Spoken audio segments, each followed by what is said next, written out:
So I'm out here. Tell us about your transition, how it went.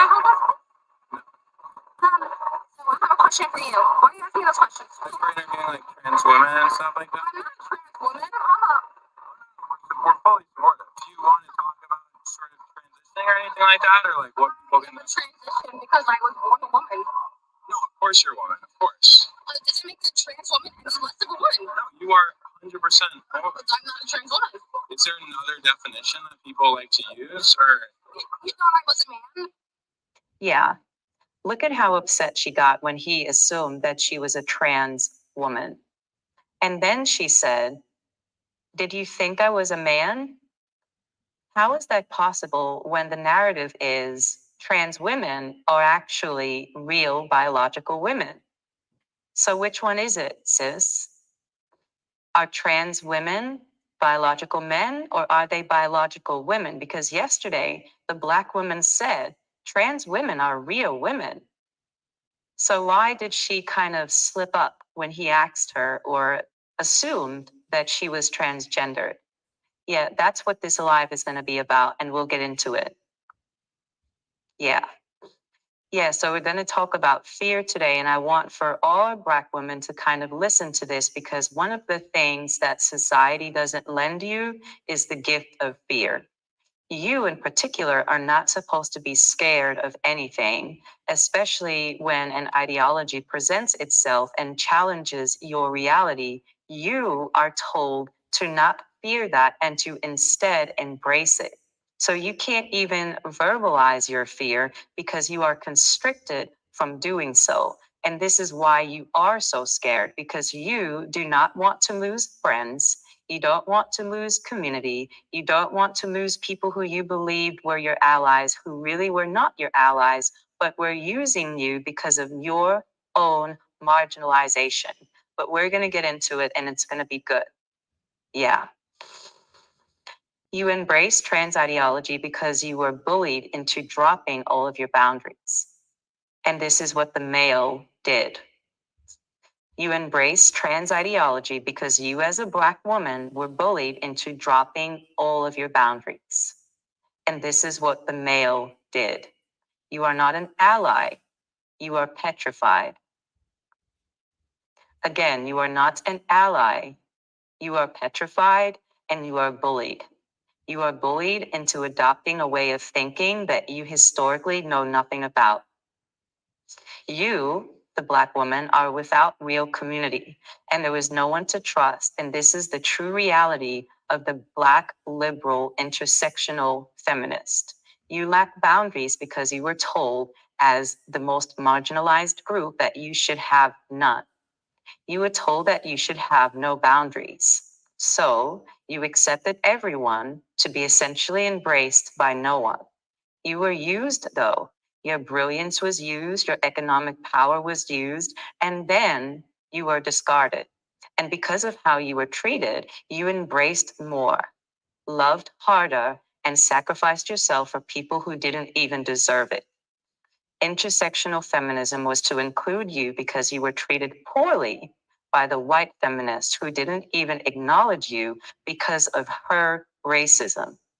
But that is a whole other story. I want to read to you a little about the history of intersectional feminism. And the reason why I want to read this to you is because a lot of the times when we do discuss trans ideology and the history of trans ideology and feminism, the trans community, they scream that we lack the framework to discuss this because we don't know anything about intersectionality and where intersectionality comes from and where the intersectionality feminist stands. So let's go back in history and read about intersectionality and where it comes from.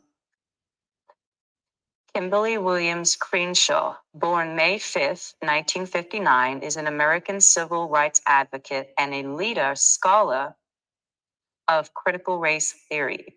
She is a professor at the UCLA School of Law and Columbia School of Law, where she specializes in race and gender issues.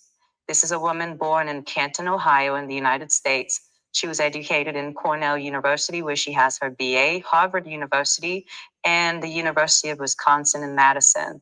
So this is the origins of the concepts of intersectionality, okay? And this is a basic Google search. This is nothing exciting, but I don't think a lot of women know where this comes from and what it was intentionally meant to do for Black women. Because now, when we do discuss intersectionality, it's being overtaken by the trans community as to why women should accept trans ideology and why they should embrace it, even though a lot of it does not resonate in reality outside of something that they constructed for their own delusional purposes. So let's go back to intersectionality.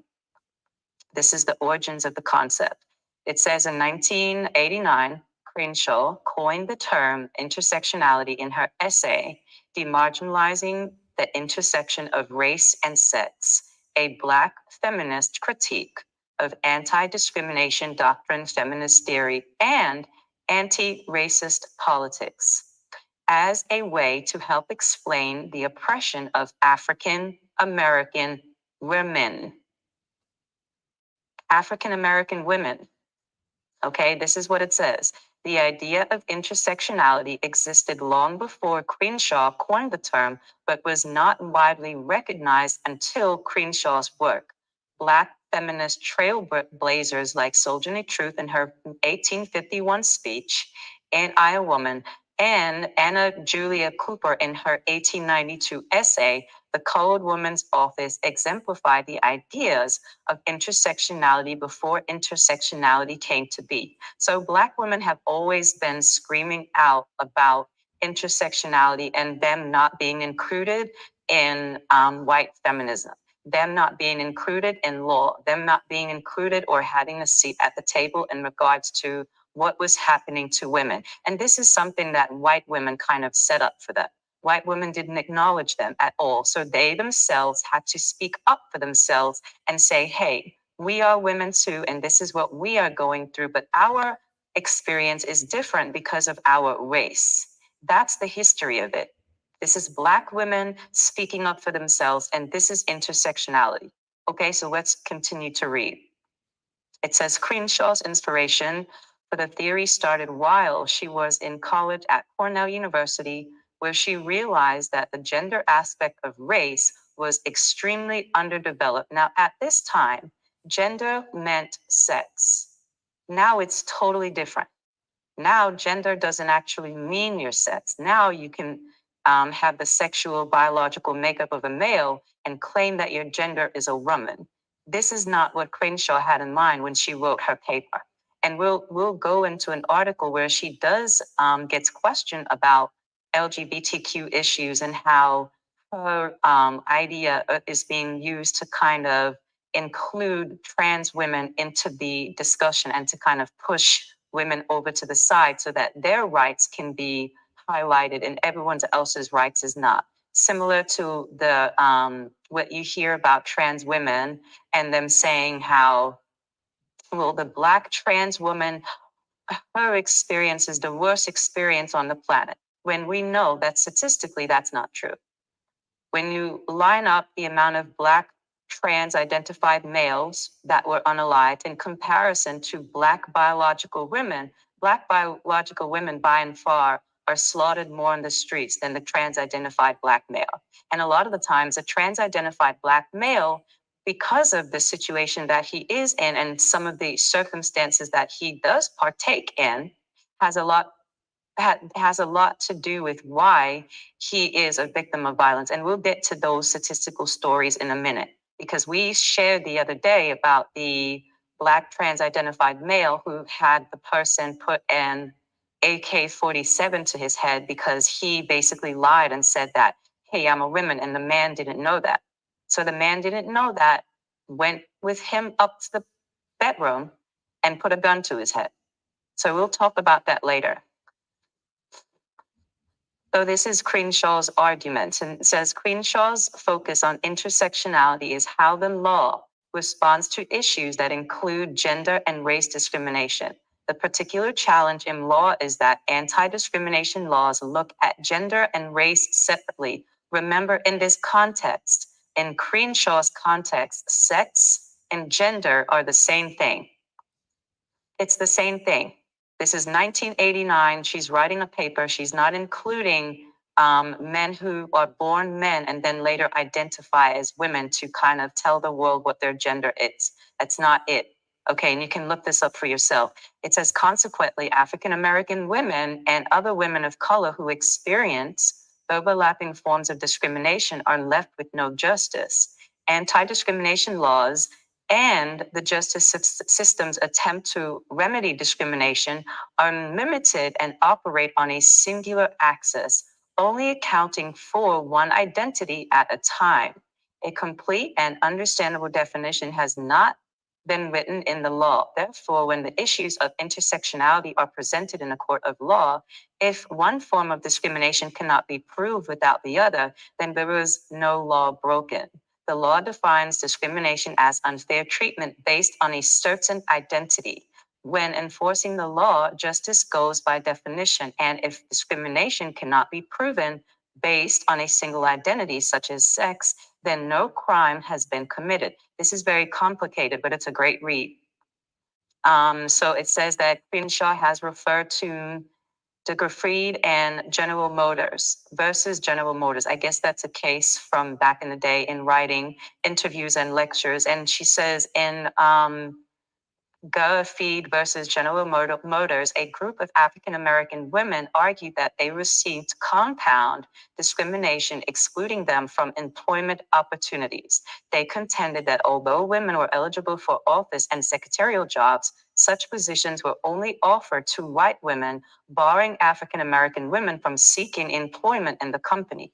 The courts weighed the allegations of race and gender discrimination separately, finding that the employment of African American male factory workers disproved race discrimination, and the employment of white female office workers disproved gender discrimination. Accordingly, the court declined to consider the compound discrimination and dismissed the case. Crenshaw has also discussed intersectionality in connection to her experience as part of the 1991 legal team for Anita Hill, the woman who accused then Supreme Court nominee Clarence Thomas of sexual harassment. The case drew two crowds expressing contrasting views: white feminists in support of Hill and the opposing members of the African American community that supported Clarence Thomas. The two lines of the argument focus on the rights of women and Hill's experience of being violated as a woman on the one hand, and on the other hand, the appeal to forgive Thomas or turn a blind eye to his conduct due to his opportunity to become only the second African American to serve on the United States Supreme Court. So at that time period, the climate was, here is Anita Hill saying that she was sexually harassed by Clarence Thomas, and the entire Black community is saying to Hill, how can you do this to the Black man? How could you do this to him? He's the only second person to sit on the Supreme Court, and how dare you intercept that with this accusation of sexual harassment? So it further says, Crenshaw argued that with these two groups rising against one another during the case, Anita Hill lost her voice as a Black woman. She has been unintentionally chosen to support the woman's side of things, silencing her racial contribution to the issue. It was like one of these moments where you literally feel that you have been kicked out of your community, all because you are trying to introduce and talk about the way that African American women have experienced sexual harassment and violence. It was a defining moment. Many women who talked about the Anita Hill thing, Crenshaw adds, they celebrated what's happened with the women in general. So sexual harassment is now recognized, but what's not doing as well is the recognition of Black women's unique experiences with discrimination. So this is what I wanted to drive home in regards to this. When we talk about intersectionality, the origins of it has always been the biological Black woman's plight in the United States. It has never been the Black trans woman's plight and what he decided that he wanted to go through in his own experience as identifying as this new gender. It was never for that sector. So we're going to go and we're going to read what this Kimberlé Crenshaw feel about intersectionality today, and how her term and her work is now being used to kind of throw this blanket over the Black trans identified male and cover him, and also drive home the fact that Black biological women should step aside and allow him to take center stage as being the one who's being discriminated against the most, which is not the case, but this is what's being said so that Black women can kind of put her plight to the side and focus on what he's essentially going through. And I'm going to say he, and I know that people don't like for me to say he, but statistically, let's just be clear. 90 to 95% of trans-identified males never get bottom surgery. They never get bottom surgery. 90 to 95% of trans-identified males who are walking around claiming that they are women still have biological male sex organs. And that's it. So I'm going to say he, and I'm going to say trans-identified male because we have to speak in truth. Okay, so let's go back to this other article from Columbia Law, and this is Kimberlé Crenshaw on intersectionality more than 2 decades later. And this is an article that came out,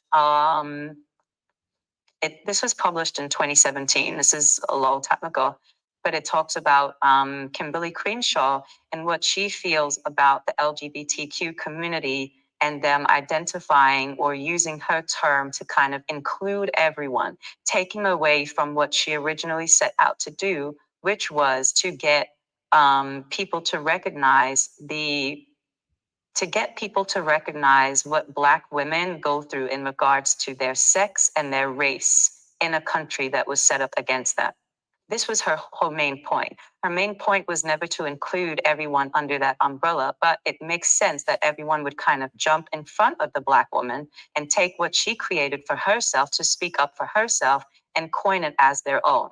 It's very convenient. So when we talk about Black women and her accepting everyone, this is the reason why she is bullied to do so. Even when the thing happened with Clarence Thomas, Anita Hill was bullied almost into silence. She didn't even want to speak up about being sexually harassed because, again, the Black community turned their backs on her and they claimed, how could she do this to the Black man? She's trying to destroy the Black man, and that is always the narrative. In the Black community, Black royalty, Black allegiance is always centered around the male and keeping hold of the male and holding him up and focusing only on him. It's his worship that means more than anything in the Black community. And we see this all the time.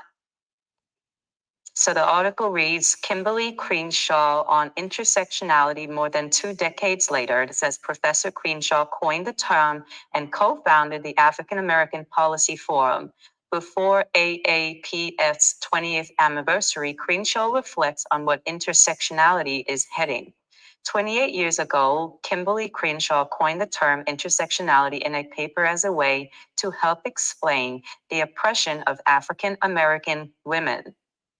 Okay, this is what it says. No one is making this up because they're transphobic. It says in a paper as a way to help explain the oppression of African American women, because prior to that, African American women were not even recognized as being significant enough to defend. This is why Sojourner Truth ripped open her shirt at the speech and said, "Ain't I a woman? Am I not a woman? Am I not here?" She was never recognized. Okay. So it says, Crenshaw's then somewhat academic term is now at the forefront of national conversations about racial justice, identity politics, and policing. And over the years has helped shape legal discussions. A leading thinker and scholar in the field of critical race theory, Crenshaw, a professor at Columbia Law School, directs the Center for Intersectionality and Social Policy Studies and is a co-founder of the African American Policy Forum, a think tank both based on campus. On June 10th, AAPF celebrates its 20th anniversary with a gala honoring U.S. Representative Keith Ellison, MSNBC journalist Joy Ann Reid, performance artist Eve Esler, and scholar Barbara Smith. And it says a few days before the event, Crenshaw spoke about where she sees intersectionality research and her own ongoing work as a scholar and advocate. And it also says, here's the first question. You originally coined the term intersectionality to describe bias and violence against Black women, but it's becoming more widely used for LGBTQ issues, among others. Is that a misunderstanding of intersectionality? And of course, we know that Crenshaw has to be very careful here, because what we've seen with most recent radical feminists is that a lot of them are bullied into accepting gender politics and gender identity and this new speak of women not really existing, and that anyone can just call themselves a woman and it be accepted as so. A lot of these feminists, both from back in the day, from what I've seen, a lot of them folded under pressure because of the climate of the time. And that makes sense, because if regular women are scared to speak out against trans ideology, imagine being feminist who actually has a spotlight in society and is known for her work. She's never going to speak out against it because, again, that's her career. So we have to read these articles in the same way we would see how most women are behaving right now in regards to this topic. Many women are scared to speak out or to even question gender identity and gender politics. They don't want to. And the reason why they don't want to is because they're bullied into accepting whatever ideology is new on the board, and they have to do that. And this is what we're seeing. So we have to keep that in mind when we are reading these articles and how we see certain radical feminists kind of change up.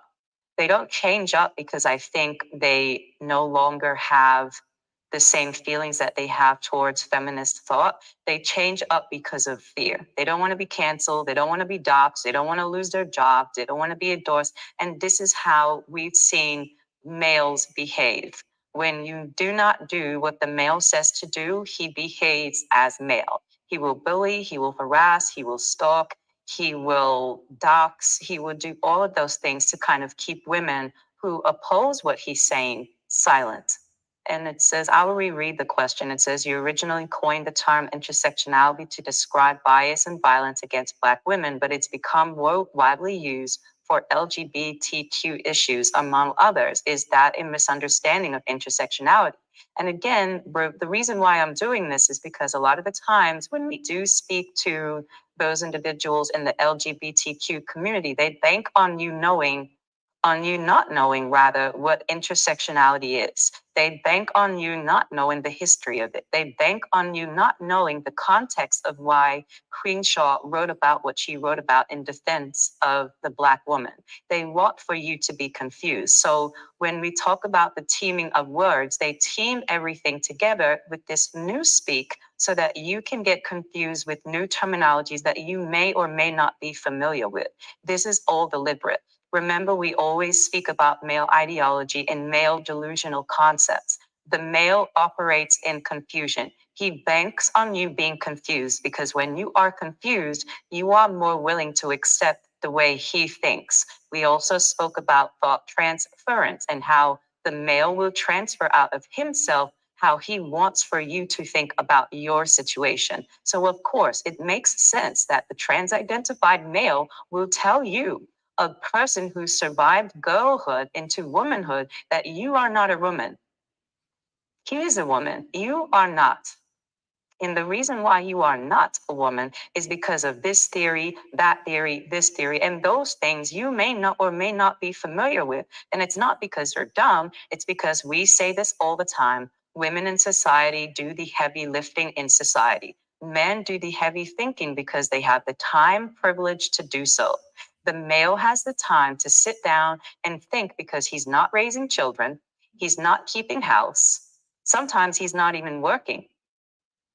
Right? And this is the reason why he has the ability to have all the time in the world to think about ways to confuse you for you to conform to what he wants for you to conform. We've seen this in religion. We've seen this in the concepts of spirituality. And now we're seeing it in trans ideology. Okay. Because we could even speak about John Money and him being a married man and not paying any attention to his wife at the time. There he is, molesting small boys, and his poor wife is not getting the attention she needs. This is why he, eventually divorced, but that's another story. So this is Crenshaw's answer to the question. It says, this is Crenshaw's words now. Intersectionality is a lens through which you can see where power comes and collides, where it is interlocked and intersects. It's not simply that there's a race problem here, a gender problem here, and a class or LGBTQ problem there. Many times that framework erases what happens to people who are subject to all of these things. Some people look to intersectionality as a grand theory of everything, but that's not my intention. I'm going to read that again because I know there's going to be a feminist in the comment section saying, well, she doesn't really know what she's talking about because she's transphobic. She doesn't have the intersectionality. But this is the woman who coined the term intersectionality in her paper in 1989 or 1986. I got to go back and see. So this is what she says. Some people look to intersectionality as a grand theory of everything, but that's not my intention. If someone is trying to think about how to explain to the courts why they should not dismiss a case made by Black women just because the employer did hire Blacks who were men and women who were white, well, that's what the tool was designed to do. If it works, great. If it doesn't work, it's not like you have to use this concept. The other issue is that intersectionality can get used as a blanket term to mean, well, it's complicated. How many times have you heard, well, it's complicated, come from the trans community? Everything is complicated. If you say that you are a biological woman, they're going to say, well, are you?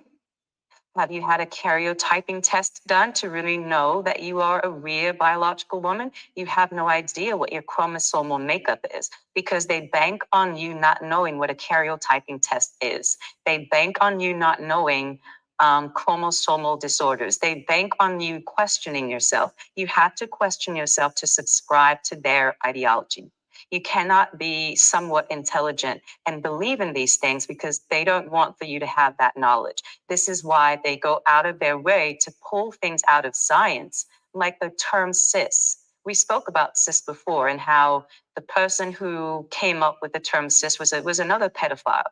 But again, that's another story. We could speak all day on the history of the word cis, but they want for you to not know where cis originates from, who invented it, why he invented it, why is a chemistry term used to define women instead of just calling her women. They want for you to be confused. And this is the reason why they keep adding things to their backing and their makeup so that you can be confused. This is why they talk to you in code. And every time they do speak to you, they tell you, well, it's complicated. We have no idea because it's so complicated. Similar to religion. When men created religion, they did it to confuse the shit out of you. This is the reason why when you do sit down and you speak to a man who's very religious and you say, okay, please explain to me the Father and the Son and the Holy Spirit. You'll be there for 6 days waiting for him to finish explaining it because why? He's going to tell you that it's complicated, right? Everything with the male is complicated. Nothing is black and white because he doesn't want it to be. Because when you're confused, he feels a little bit smarter than you. And if he can confuse you, then he won because you are the brilliance of the operation, not him. Because look how hard he's going to oppress you and to take your rights away from you. Why would a powerful person do that? If you're only powerful when you conquer something who's powerful, you only have real power when you conquer the true power. The true power has always been women, but women don't know it. And the reason why they don't know it is because they lack the knowledge, the historical knowledge to kind of put all of this together. Then she says, the other issue is that intersectionality can get used as a blanket term to mean, well, it's complicated. Sometimes it's complicated is an excuse not to do anything. This is what Crenshaw is saying. Sometimes it's complicated is an excuse not to do anything. At AAPF and the Center for Intersectionality and Social Policy Studies, we want to move beyond that idea. We try to take ideas and make them into hands-on tools that advocates in communities can use. Part of it's public education. We use art and other projects to show how people are experiencing intersectional harms, such as mothers of women killed by the police, or young girls expelled from school. We work directly with advocates and communities to develop ways they can better see these problems and better intervene in advocacy. And then it says, the question is, you said there is an intersectional erasure in the Trump era. Can you explain? And this is a great question, considering that Donald Trump is going to be the president come November. This is a great question because this article is from 2017. So let's read it. It says, what's most problematic about the contemporary conversation is the complete irrelevance of women of color. People talk about how constituencies, specifically working class white men, saw a terrible deterioration of their prospects, and they were angry and wanted to vote for someone not part of the establishment. If you look at women of color, especially Black and Latinas, their economic well-being has been most impacted by deindustrialization and by the defunding of the public sector. So if any group had a reason to respond to scapegoat politics, you would think that it might be those workers who were subject to both racialized downward pressures and gender downward pressures. And I'm thinking here that gender downward pressures is linked to sex, not what people want to identify as.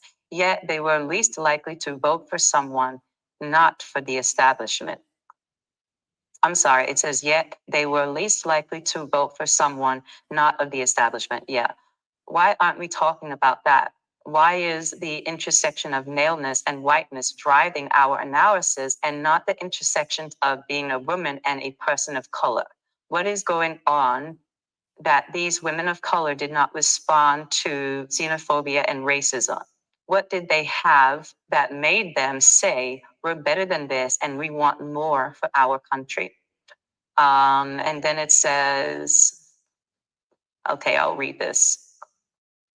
It says one of the AAPS initiatives is Say Her Name, which shines a light on Black women who have been subjected to police violence. What has the movement's impact been? So it says the impact can be measured first by noting how infrequently any woman was mentioned as a victim of police violence just 2 years ago. And now we hear often about men and women killed by police or African Americans rather than African American men. Sandra Bland is most often mentioned and many people know her name. But there's also Rekia Boyd. Too few people know about Tanisha Anderson, Maya Hall, or India Kager. The sense that this itself is a problem is a new recognition, one that activists, elected officials, and even families are beginning to give voice to. But the most significant shift has been in the consciousness of mothers who have lost daughters to police violence. We've brought them together several times. They have said that their determination and ability to fight has grounded on their awareness that they are not alone, that there are other mothers who are struggling in obscurity, that they are a sorority that no one would want to join, and that now they have found each other, they can receive and provide support and even permission to find joy in life after such an unspeakable loss. Yeah, to find joy in life after such an unspeakable loss. And if you are in YouTube land, please hit the like button. Please click the subscribe button.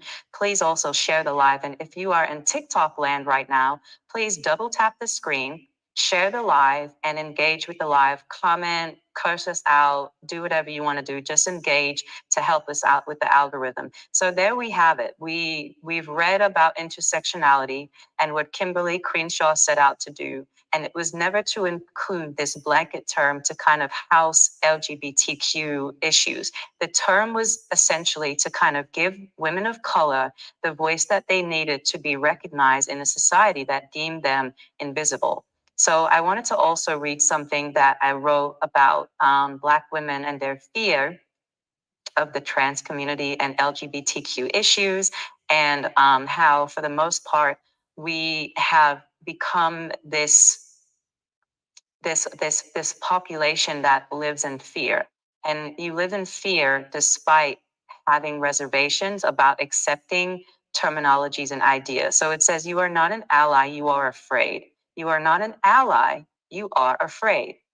again, you are not an ally, you are afraid. And like the rest of us, this is what we need to kind of talk about. And I think Black women are scared to talk about it because they feel that if they do speak about it, if they do say how they feel in regards to transgendered ideology, they will be ostracized from a community that they don't want to be ostracized from. Right? And this is what we're seeing. I also wanted to read this from it says in her 2016 TED Talk and keynote speech, she discussed a key challenge women of color face. It says police brutality. She highlighted the Say Her Name campaign aimed at uplifting the stories of Black women killed by police. The focus on the victimization of Black women in the Say Her Name movement is dependent on the theory of intersectionality, which Crenshaw describes. It's like a lazy Susan. And then it says in recent years, Crenshaw has spoken out against misinterpretations of intersectionality, saying that some have wrongly characterized it as a blanket term for complicated problems, identity politics on steroids, or a mechanism to turn white men into new pariahs.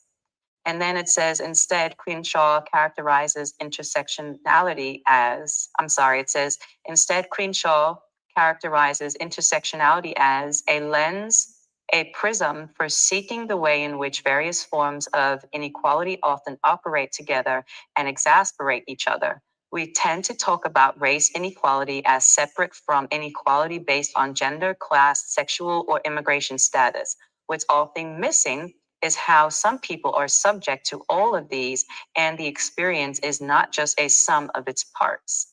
So that's basically it. So we can see her stance on intersectionality and how it was originally meant to be used. And I think that when we talk about Black women not having boundaries or them being forced to not have boundaries, they are forced to not have boundaries based on this intersectionality feminist point. And a lot of the times, like I said before, there are individuals who do know about intersectionality, but are using it to their advantage so that you can accept everything that they say to you in regards to why you should accept their way of thinking. And you can't, it's not fair to do that because originally the term intersectionality was meant to kind of include all women of color and their experiences, not to include a different section of women who are now identifying as women after transitioning 10 minutes ago. And they believe that their experience is more valid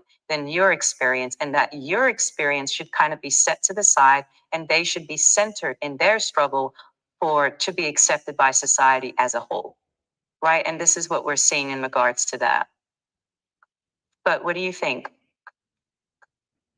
I mean, you can comment, you can say what you feel about intersectionality. We're also going to review, I think, radical feminism, intersectional feminism. We should also review liberal feminism. We should kind of go over all of those things because I think for the most part, when we do talk about the differences between radical feminists and intersectional feminists and liberal feminists, there's always these differences. And I think for the most part, West 4B is radical in that it advocates for feminist separatism. And I've heard trans-identified males claim that radical feminism is never a feminism that has ever worked. You cannot separate from men in an attempt to get anything accomplished. And this is what the trans-identified male says. And isn't that convenient?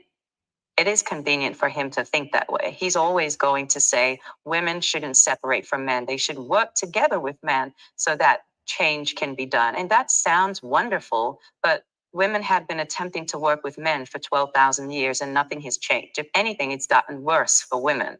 Women have bent over backwards trying to include the male. And especially in the Black community, we see that all the time. The Black male is held up on the shoulders of Black women. So no one can ever say that Black women have not tried to work with Black men. No, they have. And it's to their downfall, right? It's to their downfall because no matter how big of a cape that she puts on, the Black community still blames her for everything.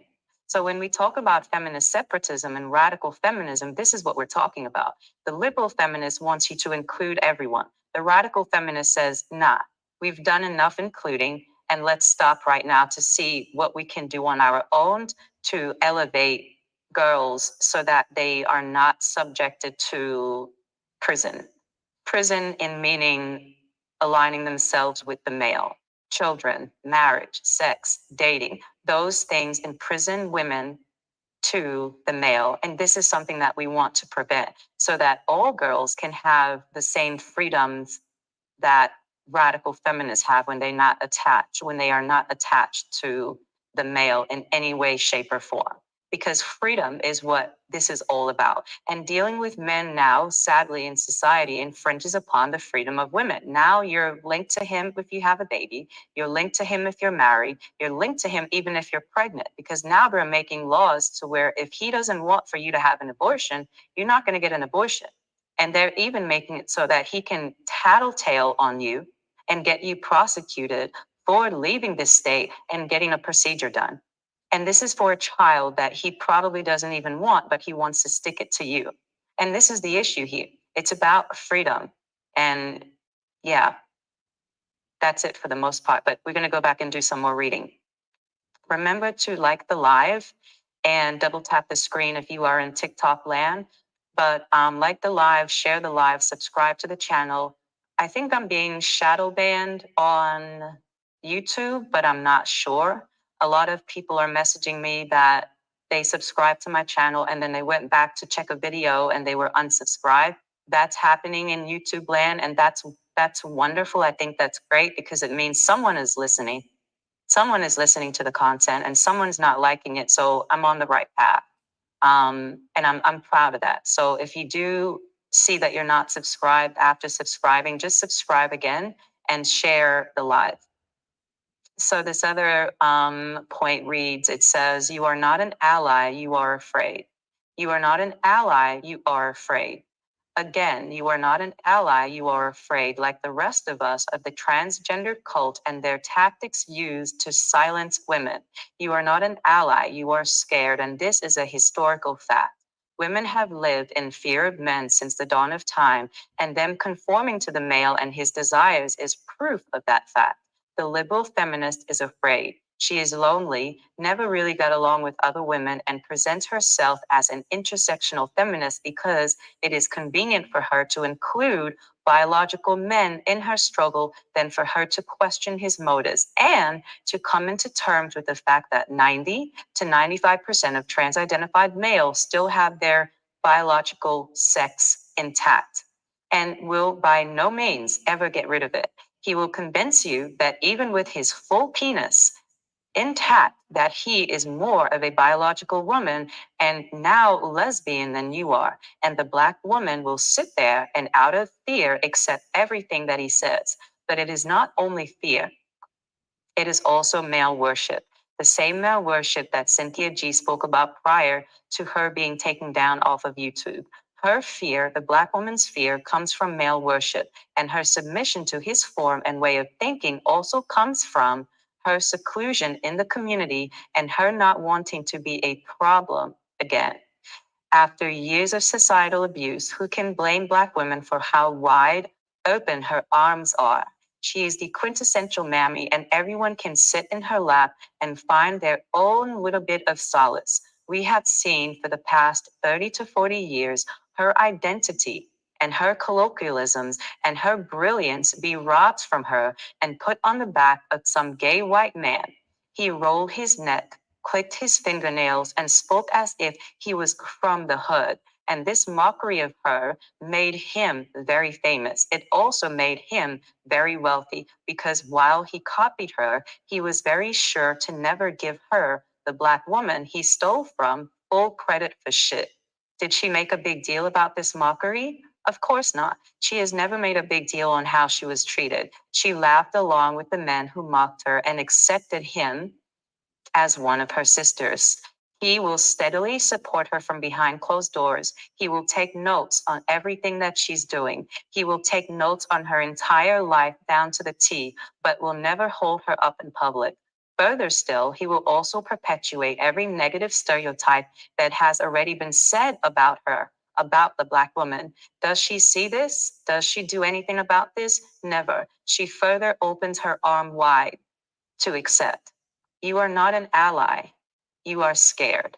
You are scared and you don't even have a community to lean on the way the Black trans-identified male does. His community has always been semi, and I use that word strongly, loyal to him, while the Black community from which you hail from never supported you or even acknowledged your sacrifice. As a matter of fact, the Black community has always blamed you, the Black woman, for its demise, and no one has ever come to your defense. And for the woman who did try to open the Black woman's eyes about what was happening, she was quickly destroyed by the Black men who put out an order for Black women to destroy her.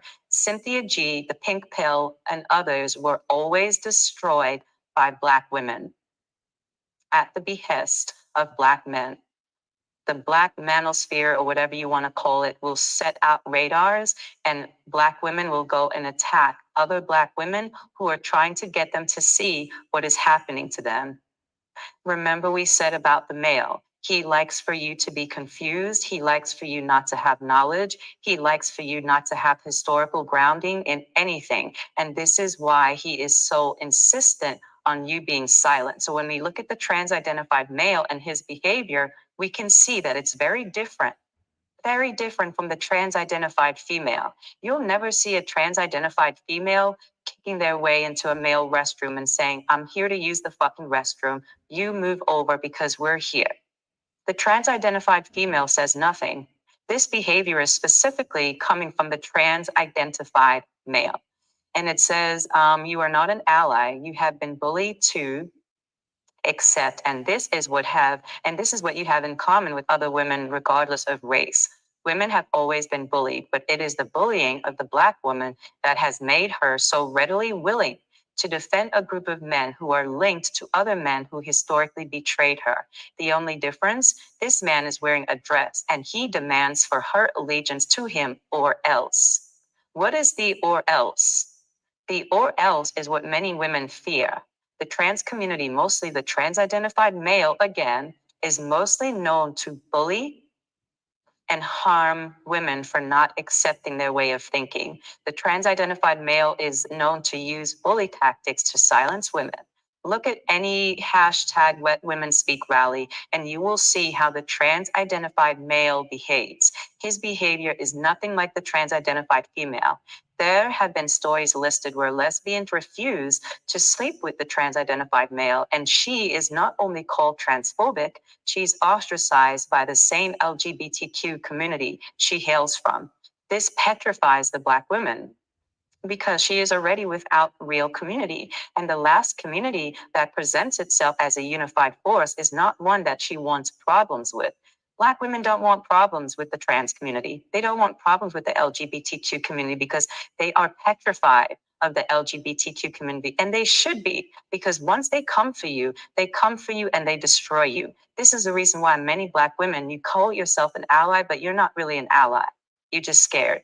The goal is always to bully women into silence. When West 4B first started and set itself up as a space for biological women, early it was the trans-identified male who sent Black women in for the kill. And she did kill. It didn't really get her anywhere, though. She is still friendless and without unity, and she sought to break an alliance because a biological man told her to do so. It will always be a regret of hers. And you can see that from the constant messages on the back end attempting to apologize. And that is why this live session is now being held, right? We're talking about this issue because we see how scared women are. We always get messages from women saying, I was so scared to talk about this topic. I was so scared to ask any questions. What is a chromosomal makeup? What is a karyotyping test? What are these terms that are being used? I have no idea the differences between gender and sex. How can I get more information?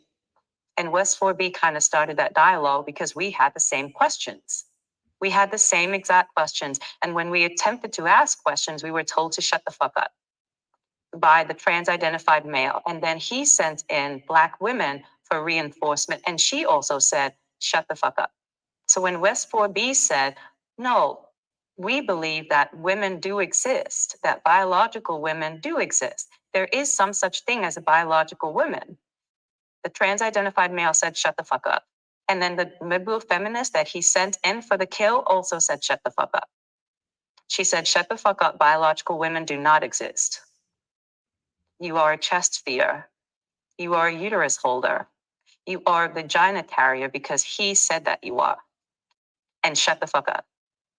And she believed that telling us to shut the fuck up made him love her more, and it didn't. She did what he needed to do for him, and then he went on about his business. And she's alone again, now looking in search for community. Black women do this all the time to themselves. Instead of them locking forces with other Black women and having real dialogue and real discussions, no, they perpetually tear other Black women down. And they do it because of the Black male, even when he's wearing a dress. Please subscribe to the channel and like the live, double tap the screen. If you are in TikTok land, I'm going to continue to read this. So I'm going to continue to read this. And it also says, you are not an ally, you are in fear. You are all in fear. And when the smoke dies down, now you are able to think about what the original problem was. The trans-identified male's primary goal is to exist in this world as what he believes is a woman. Never mind the fact that it's really based in reality. He doesn't need reality to operate. All he needs is for people to agree with him and his delusions. You are not an ally, sis. You are scared. And we know you are scared because behind the scenes, you claim to not want any problems with that community. Everyone is scared. Women are especially scared. The trans-identified male is no different than any other male. And you can see that in his behavior and how he treats you when you question him and or disagree with anything that he says. A man on a temper tantrum will tantrum. And these tantrums are what so many women fear in real life. These women are the liberal feminists. She doesn't want any problems with any man. So to her, sex work is work. Trans-identified males are real women, and many women deserve what happens to them. This is the liberal feminist and her mindset. The reason why this dynamic is so raw is because you get to see firsthand how the Black trans-identified male will triangulate any relationship that he gets into with other biological women, especially Black women. He already knows firsthand how volatile the relationship is with Black women. He knows what to say and how to pit them against each other. This is easy. He only has to present himself as a true victim in any scenario, and he can always bank on a Black woman donning a cape and coming to his rescue. He can almost set his fucking watch to it. And he does, because it works every time. He does this every single time he sees that there is unity. He has to come in and separate that. He even had Black women actually believe.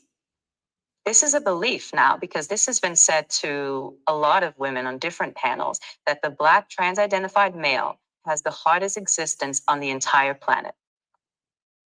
He is more victimhood to violence than any other woman on the planet. And we know statistically that is not the truth. Statistically, when we look at stats and we see who's being killed, harmed, unalived, hurt, whatever you want to call it, they are Black biological women at the hands of Black biological men. The Black biological male is the one who's putting the Black biological female into the ground and her children as well. And this is statistical data. The Black trans-identified male does experience violence. Yes, we do know that's true, but it's always at the hands of cis men, or what they claim are cis men, right? And it says, he even had Black women actually believe that he, as the trans-identified male, has a harder and more dangerous time in society than she does, and she actually believes it and doesn't even ask for statistical data to prove this claim. She never asked for statistical data. She never asks for anything. All she does is she believes, and this is the issue that we're having here. You always have to question anything a biological male says, because a lot of the times it's not true. And we see this in religion, we see this in the concept of spirituality, and we see this with trans ideology, in the fact that they claim that they are the biggest victims of violence, more victims than you are. And statistically, we see how prevalent violence is against you. But let's look at those stats. So we also have to speak about like some of the points that I wanted to drive home in regards to intersectionality and intersectional feminism, and how the original goal of intersectional feminism was to include Black women and their race and their sex into the dialogue surrounding how they were treated in the United States. The intersectional feminist standpoint never meant to include biological men. Even if they claim to identify as women, at that time period, gender and sex meant the same thing. Your sex was your gender and that was it. But now there's the discussion which, holds that sex is not really your gender. You could be born a sex and then claim to be a different gender later on. I'm not really sure if intersectionality included that concept, but again, we already read that Crenshaw said this belief that it's complicated and we should just accept it is wrong. We should always hold to what she set out to do and not try to add things into it because we want to be inclusive. A lot of the times when we look to include everyone, we rid ourselves of the original message, similar to 4B, right? So when 4B came around and West 4B started, it was primarily for biological women, but everyone, especially in the United States, came and they said, well, we need to include everyone into 4B, right? And this is how we got to 4B now being laughed at like a fucking laughing stock, because from the last I heard, there's 700,000 4Bs. There's the 4B for married women. There's the 4B for children. There's the 4B for people who love cats. There's the 4B for men. There's the 4B for gay men. There's the 4B for trans women. So we see what inclusion does to movement, similar to the Black Lives Matter movement. When the Black Lives Matter movement happened, so many people were upset that people were calling attention to Black lives being harmed by the police. So what did they attempt to do? They attempted to include themselves in that dialogue by claiming that all lives matter.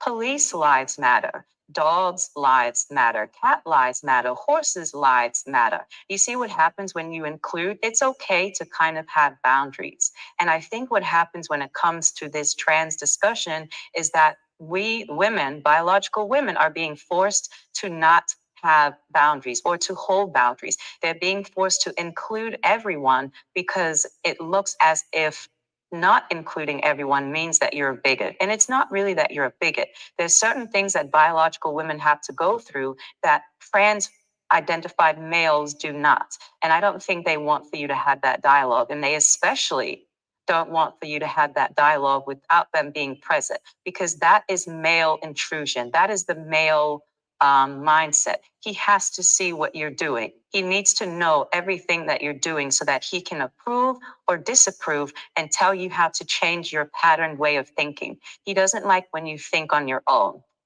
So when we do talk about religion, he doesn't like the fact that you make it seem like God is a bad thing, because again, we know that men love God.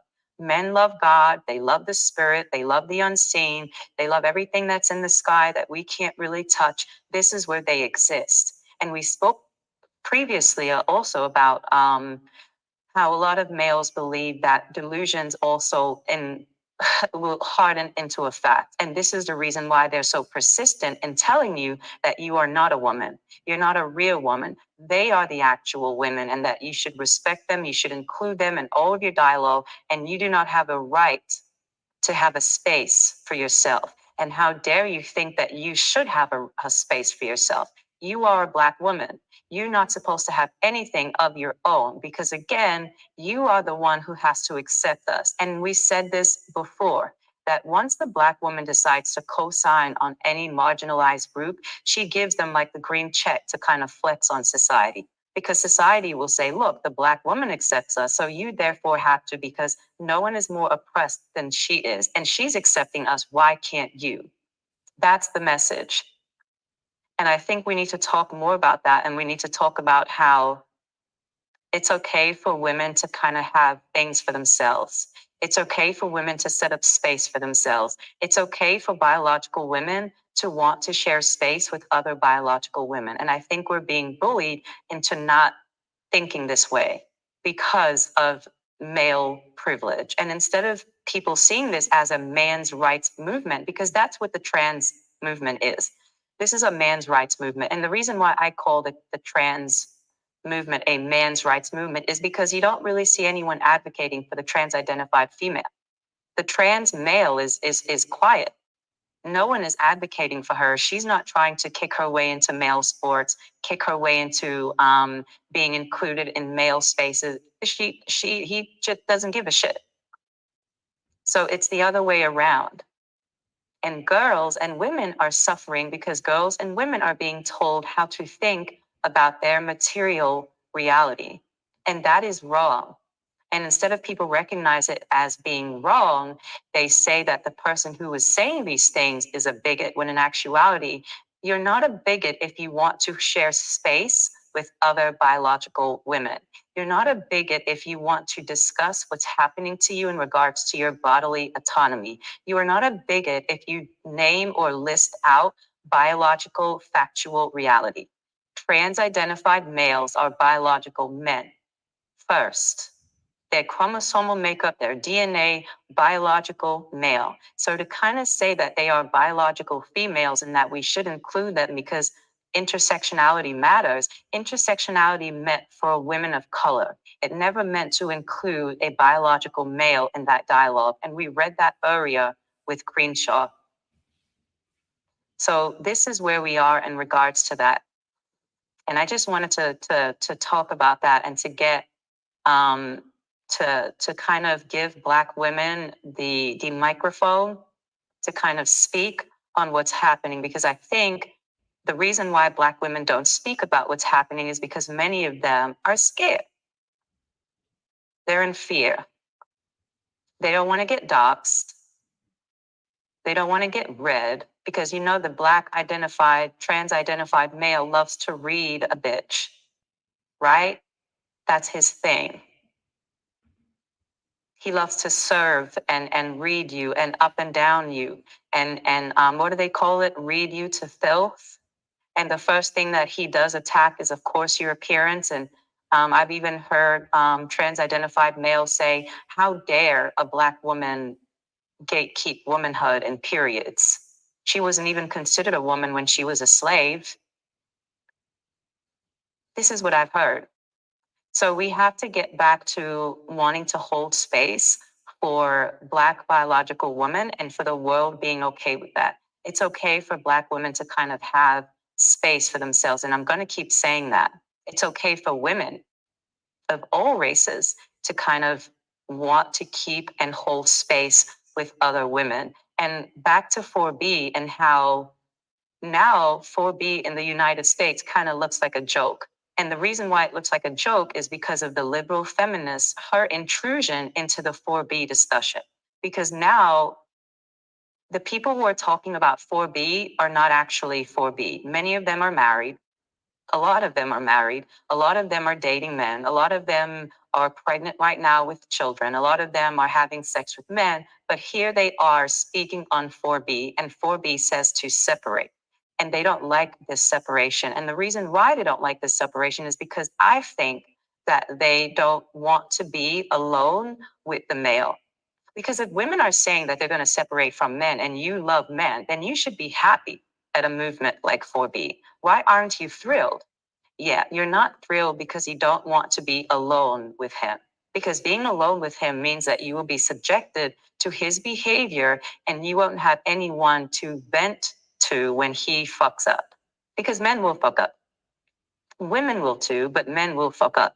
And the liberal feminist, her main point in life is to deal with the male and then complain to women about the male. And these women that she complains to choose not to deal with that. But she needs for you to stick around because she needs that company. And we see that with the liberal feminist. Any woman that deals with a man needs friendships with other women who don't deal with men, because she needs a place to kind of vent, whether that be social media, whether that be her girlfriend groups. She needs a place to kind of complain and to let her hair down. She's also looking for a soft landing for when that relationship ends. So she needs to have or build relationships with radical feminists who don't deal with men at all.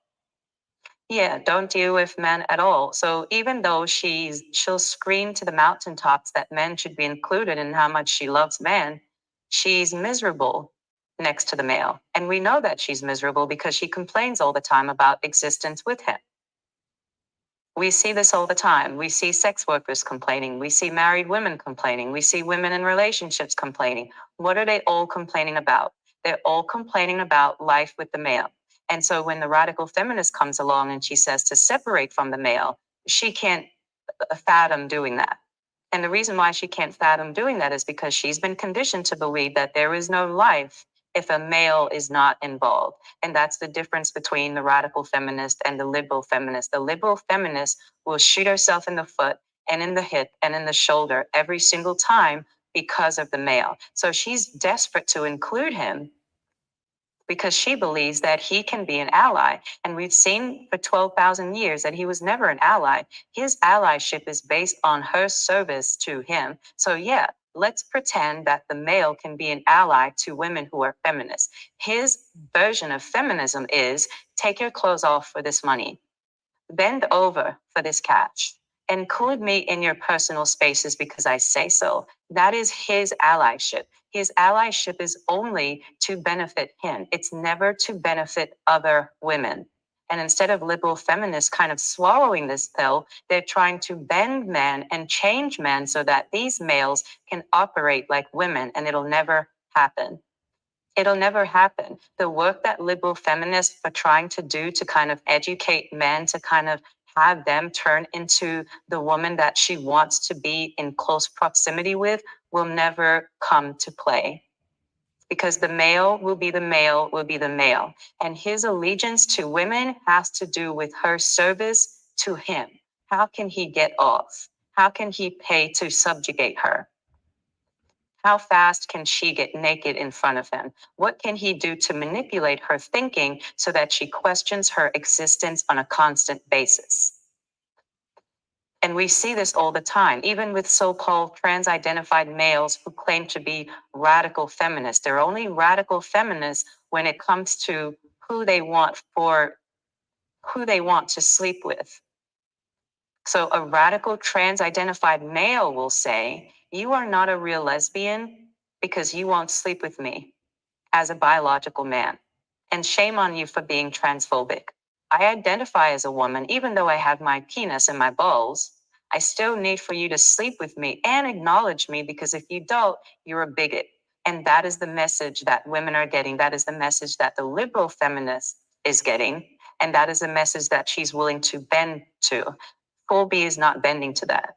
4B, West 4B started out as a radical feminist space, and it will always be a radical feminist space.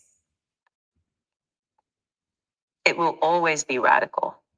And because it was so attacked, you know that this has to be on the right path, because no one will attack something that doesn't have any credit. If something is stupid, you pay no attention to it. But the fact that West 4B and so much went out about West 4B and 4B, it shows you that maybe these radical feminists are onto something, because we've seen everything not work before. Women have been on their best behavior for 12,000 years. How can anyone disagree with that? Please like the live if you just came in. Please subscribe to the channel. If you are in TikTok land, please double tap the screen. But yeah, women have been on their best behavior for 12,000 years. They've done everything that they were supposed to do. Despite the world being the way it is, women have continued to participate in the freak show. They continue to have children, despite there being no benefit. They continue to get married, despite losing their rights in marriage. They continue to pass sex, despite being, one of the biggest population groups to kind of come down with these new sexually transmitted diseases. Women are continuing to participate. They continue to participate, and they continue to get hurt in that participation. They continue to get hurt when they do decide to get in close proximity to men. And we see this all the time. And I don't know if women are hard-headed, or if women, well, I don't think that they're hard-headed. I believe what I always said before. Women have been conditioned to believe that they're magical, and they are conditioned to believe that their magic can change the man, and how this man treated one woman is not going to be the way he will treat me. So therefore, she believes that she's special. And because she believes that she's special, she continues to sacrifice herself, thinking that no, he's going to be different with me. And she's always wrong. She's always wrong. She always ends up 3 kids later, no college degree, a ruined body, according to her, and no marriage, no ring, just years of sacrifice and nothing to show for it. But she does get the gold star that society lends her when she does participate in the freak show. Now she's seen as mother. Now she's seen as someone important. And you see how tricky this is now with this whole discussion surrounding mothers. Now we don't know what a mother is. So even with male ideology, he's trying to rob her of that. The one title that she thought she had, the male ideology sweeps in and say, well, are you really a mother? Are you really a woman? What are you? We have no idea. So she's not even allowed to be mother anymore. Now she's just a birth giver, a vagina holder, a uterus possessor. This is what she's being reduced to, and she continues to participate in it because she wants to be progressive. And remember, we said from the Whose Body Is It podcast, where the woman said, don't be so open-minded that your fucking brain falls out. And this is what's happening. Our brains are falling out, and we're being told how to think again. And what we see when it comes to male ideology is how fast it's implemented in patriarchal law. So when we say that men go hand in hand with one another, this is what we're talking about. When it comes to men, they will all link forces to kind of make sure that women steadily stay under his heel. All of a sudden, in the matter of minutes, trans women, trans-identified males can sit in your prisons, they can sit in your bathrooms, they can do whatever they want, they can identify as you. You, for the most part, are kind of shoved aside. What you want is shoved aside, and you are told how to think. And it's so odd that the trans-identified male would look to patriarchy to kind of solidify his existence in law. Because now he can say, look, on my birth certificate, it says female. When have you ever heard of a point in time in history that birth certificates were ever able to be amended? I used to think that those documents were kind of untouched documents, like they couldn't ever be touched or amended. But now, patriarchy, the white male, has put out there that no, you can change your birth certificate. You can change your race on your birth certificate. You can change your age on your birth certificate, because I heard of a case coming out of Europe of a man who wants to, instead of being 64 years old, he wants to be 44 years old because his girlfriend is about 30. And he doesn't like the fact that his age on his birth certificate doesn't match how he feels on the inside. So all of this is male feelings, and women are participating in the bullshit. And you can't really get mad at women. You just have to sit back in awe and watch all of this happening. It's like the biggest episode of The Twilight Zone, because women are actually participating in it. So when have you ever seen documents able to get amended that fast? Passports, driver's license, birth certificates. Look at how supportive patriarchy is to the trans-identified male and this ideology. Has anyone ever thought about that? I think about that all the time. How did something like this happen overnight to where you can just change who you are on government documents? Are they really worth anything then? And why are trans-identified males so obsessed with having patriarchy affirm their gender legally? I thought they, as women, hated patriarchy, quote unquote women, but they will use other men to affirm them in law to have access to your space. Isn't that odd? that they will kind of hold up a governmental document and say, well, look, this male document right here says that I'm a woman. So you have to affirm me because another man said that you have to. So these are just some of the things that we're talking about when we talk about like how the entire globe is set to coddle the male and to hold him up. And I think that when we do talk about what's happening in trans ideology and what's happening all over the world in regards to what's going on with girls and women and how the Me Too movement just dissipated, it's gone. And what's replaced the Me Too movement is what I feel is um, the trans ideology movement, this men's rights movement that kind of says you have to be nice to me or else. And this is what we're seeing in 4B. And when 4B kind of first set up itself, and West 4B first set up itself, the discussion was trans-identified males should be allowed to be in 4B because in Korea, this is what's happening. And that wasn't what was happening in Korea. It wasn't happening at all. That was a lie. But we always said that when it comes to male ideology and male delusions, the man will lie every single time. He will lie every single time. He's lied about religion. He's lied about the existence of God. He's lied about the soul. He's lied about the spirit. He's lied about near death experiences. He's lied about everything that you can possibly think about, especially if he wants you to kind of adopt that way of thinking. He will lie. So the trans-identified male said at first, oh no, in Korea, the women in Korea in 4B, those women love us. They accept trans people in Korea. And you know, that's a fucking lie. It's not the truth. So when West 4B set up itself and they said, well, no, we're not allowing trans-identified males in, and it's okay for women to kind of have a space for themselves. West 4B was attacked. And then what came with the attack is the doxing, the abuse, the calling out, the checking, everything kind of happened with that. And then, you know, you have to sit there and you have to take it because the people who were doing that were other women who claimed to be 4B.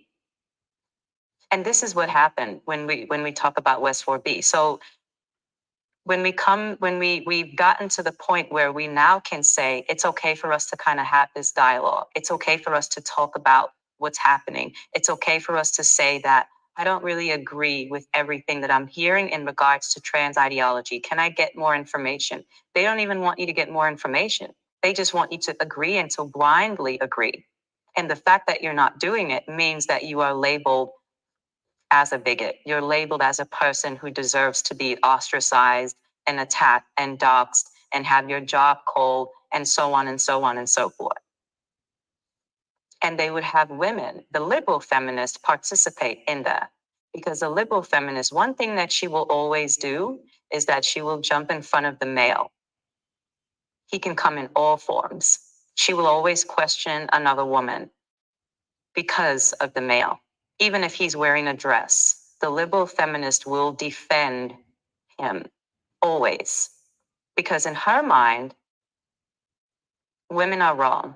And a lot of the things that happen to women because of the woman's fault.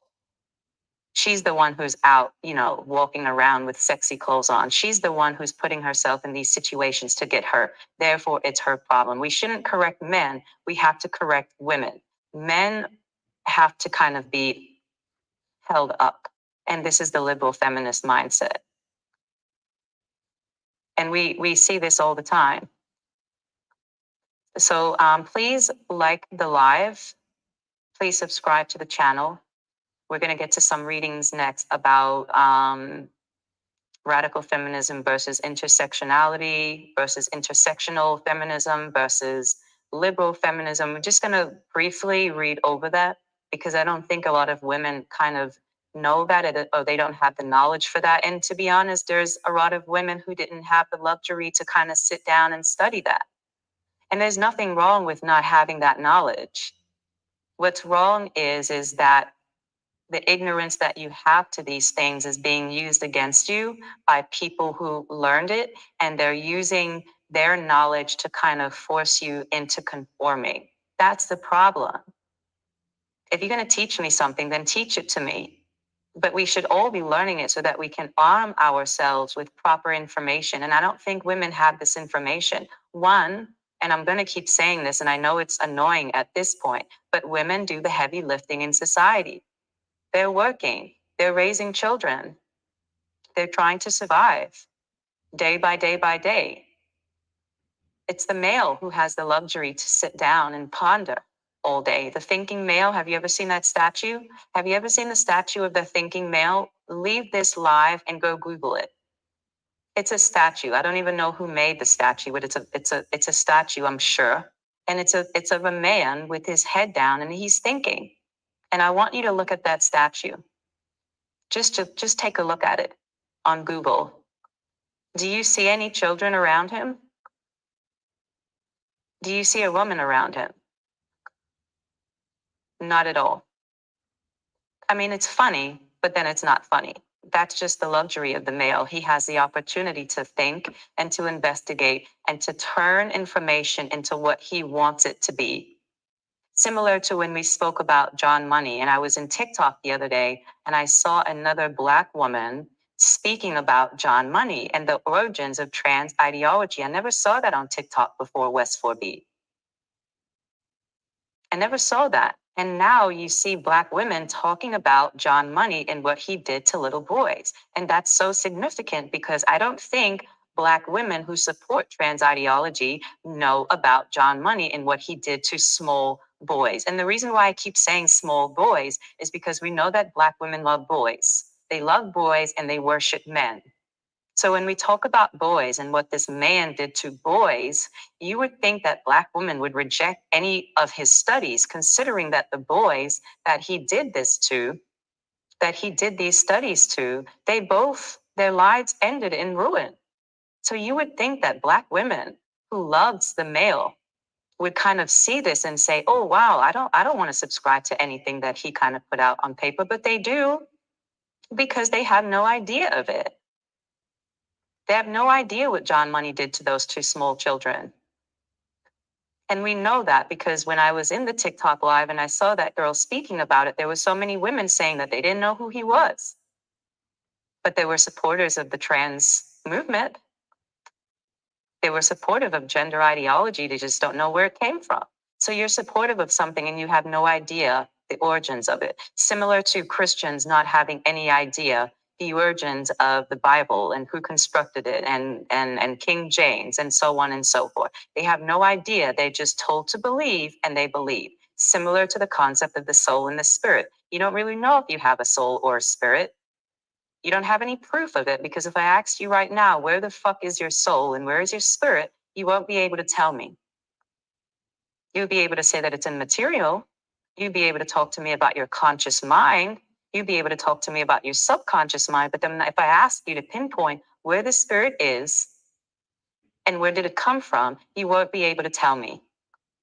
So when someone who's done the research, like myself, who's done the investigative studies, who's researched it, who went to school and kind of studied shit, tells you that, no, this is the origin of these things. It started with the male.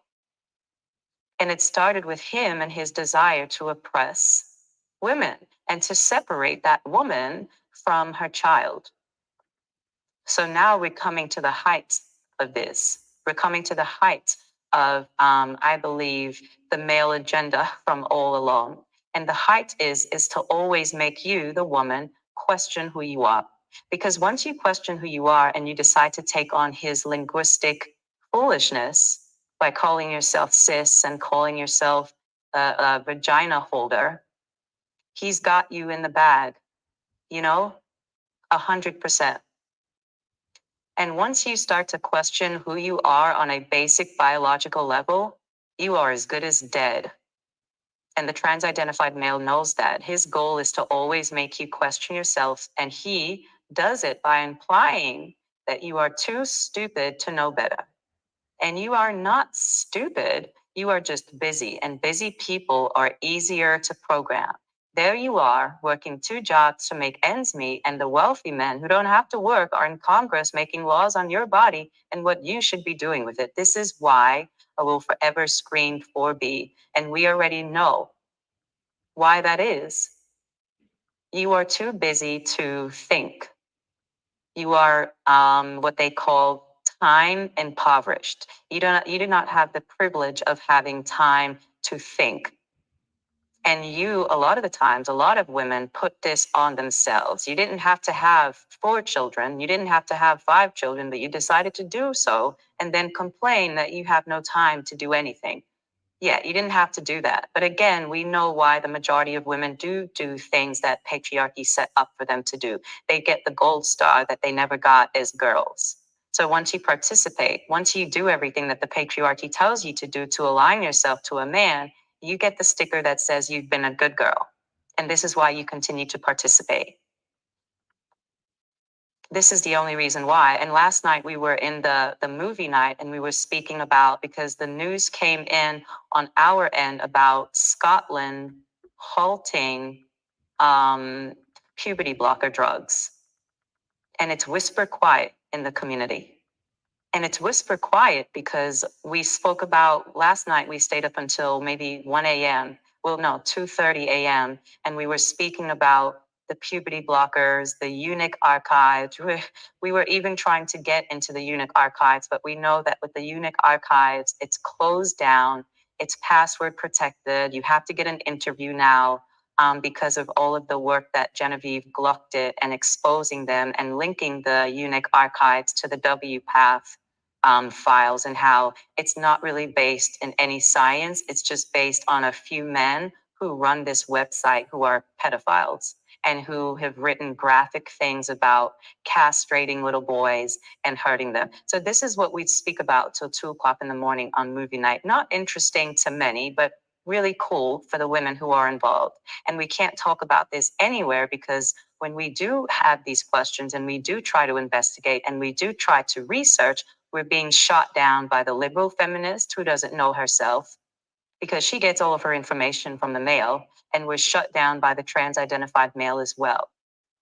And instead of us being able to even ask questions about these issues, we're not told to question. We're always told to pay attention, subscribe, participate, and shut up about what you don't understand.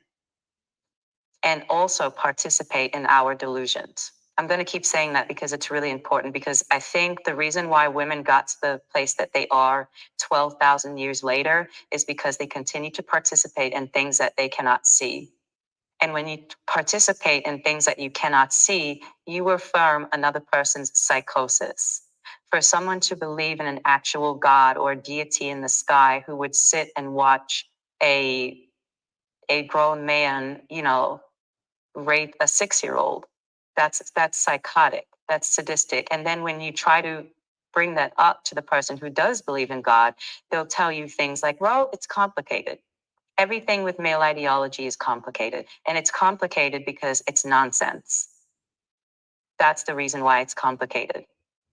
The reason why they want you to believe in a God who would watch a child get raped and then claim that it's complicated and you can't answer that question, but he does exist. He's just watching all of these bad things happen to children and women, but he can't really do anything because it's this issue and that issue, and it's complicated. It's too complicated for any of us to understand. Yeah, that's when you know that it's bullshit. Bullshit out the gate. Anytime you hear something like, well, just because you are able to, just because you are born with 2 X chromosomes, and you have a monthly menstrual cycle, some cases, and you have the capacity to give birth if you wanted to do so, that doesn't really make you a woman.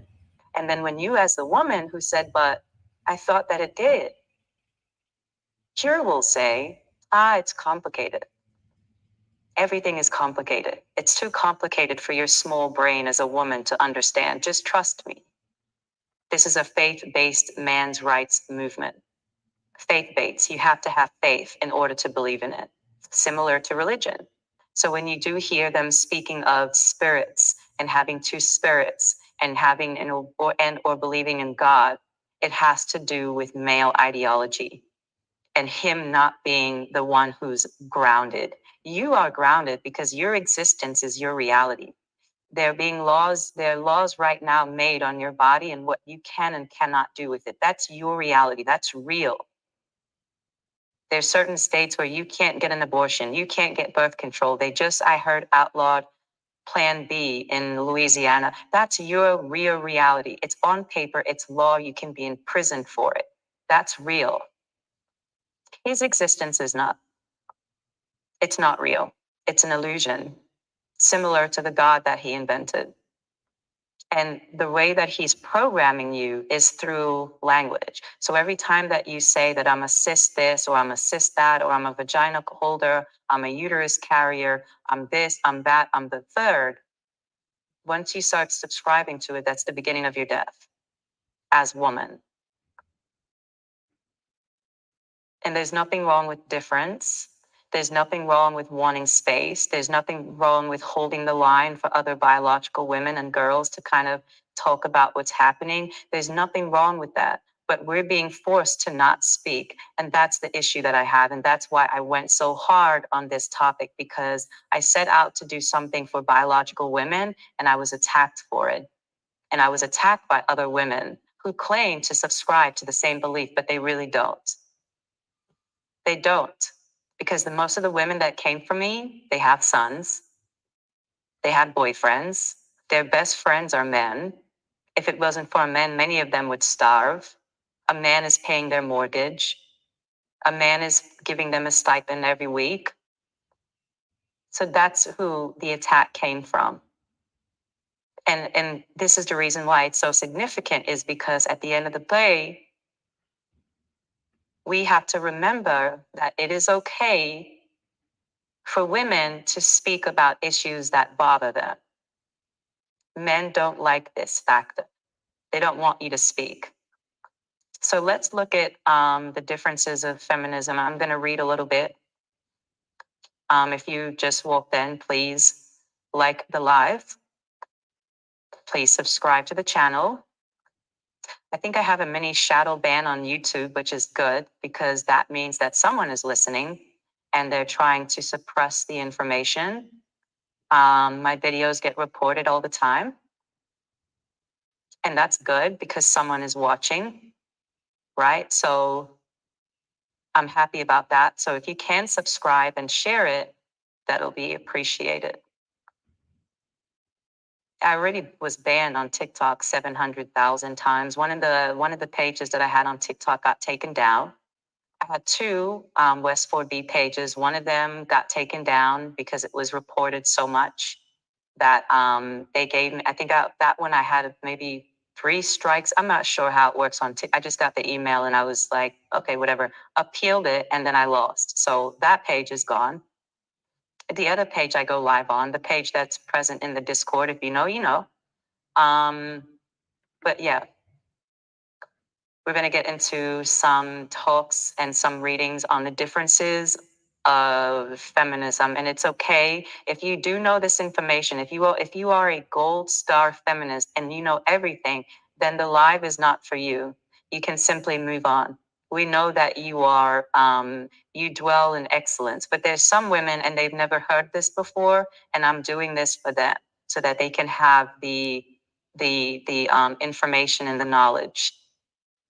Because a lot of women, they're just listening to this while they're going on about their day. So it's good to kind of let women get this information. Yeah. I am working on a seminar. I just wanted to put that side note. And please like the live and please subscribe to the channel. So I'm working on a huge seminar, putting my little degrees to use, but it's called Safeguarding Pattern Recognition, Male Violence Pattern. Patterns are reality. I'm just going to read this, so that I can kind of get this information out there. And patterns are a reality patterns are a reality, that has statistical backing and a data. Let me start that over. Patterns are a reality that has statistical backing and data components that offer the view or the viewer a look into the society in which we live. Human beings are a pattern-driven species, and usually the best predictor of future behavior is past behavior.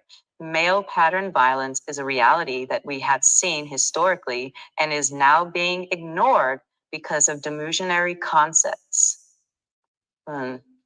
This is in regards to when I wrote about the biological male presence in the women's prisons, but I'll continue with what I wrote. When the suffragettes visited mixed sex prisons, they saw the need for the sexes to be separated because it was the woman who suffered at the hands of the violent male. It is also the male that suffers at the hands of the violent male as well, especially if he is effeminate. So safeguarding, preventative action, and putting things into perspective.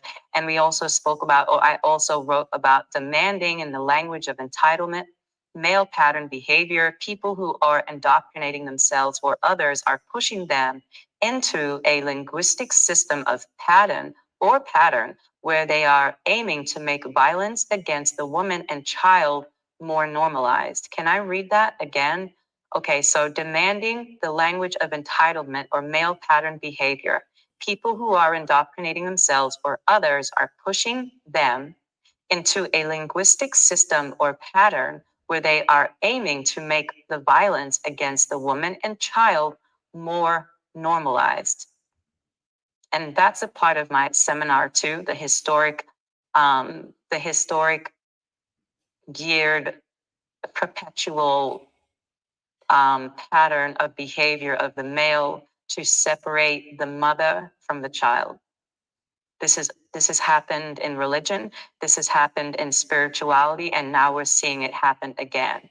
That there's this goal to separate women from children. And I always say this, that women are the first protectors of their offspring. We see this when I know the liberal feminist is going to say, well, there are bad women out there who hurt their children too. And women, their fathers also can give birth and men carry babies in their wombs. Wonderful liberal feminist, but I'm talking about how it looks in nature. Okay, I know that the liberal feminist listening to this will say that, men can have children and all of these other things, but I'm just talking about how it looks in nature and offspring.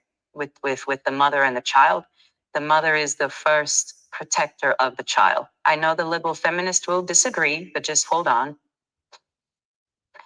The mother is the first protector of child. If you get rid of the mother, then you have full access to the child. That's period. And you have to get rid of the mother by way of linguistic manipulation. You have to convince women that they are not women. First step. You have to convince women that they are not mothers. Second step. The third step is to demonize them in society. And how do you demonize them further in society? By doing what we see when we look at instances for the hashtag not our crimes. Because now what's happening is that the trans-identified males, they're committing these crimes and then they're identifying themselves as female. And those crimes are now being listed as female crimes. So the first time in history, you see crime statistics saying that females are raping men.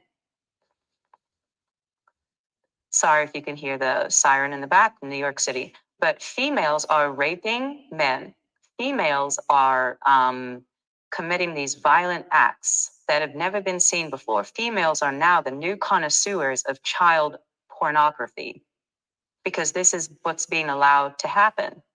So when we talk about not our crimes and how linguistic manipulation is robbing women and erasing women, these are the dialogues that we have. So that's just something that I'm working on.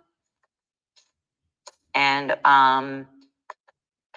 I'm really excited about that because that'll be a really cool seminar. And I think that it'll be very useful to women who don't have the verbiage to kind of say what's happening to them. They don't know what to say. They don't have the verbiage. They're scared to question it. Black women especially are scared to question this ideology. And I think Black women are scared to question this ideology is because they've been bullied to be allies. And they don't even know why they're allies. They don't even know that they're being used by this community to further an agenda that was originally set up to hurt children. They have no idea what the eunuch archives are. They have no idea what W path is. They just know that they're allies. They agree with whatever is said, and they're going to go with it. They're going to rock with it. They're going to defend it. They're going to stand up for it. And if you don't, you're a transphobic bitch and you are a bigot, and you will be attacked by me because I will defend the male in all forms. I don't care if he's out there,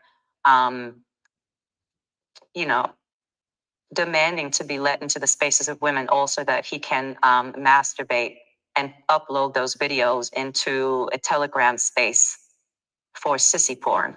No, we're not going to talk about that. I'm just going to defend him because he's a male and I have to defend him. I have to stand in front of the black male in all forms. That's my job. And this is what we're seeing. So this is not an attack. This is just to kind of start the dialogue for women to kind of feel comfortable to say, what does this mean?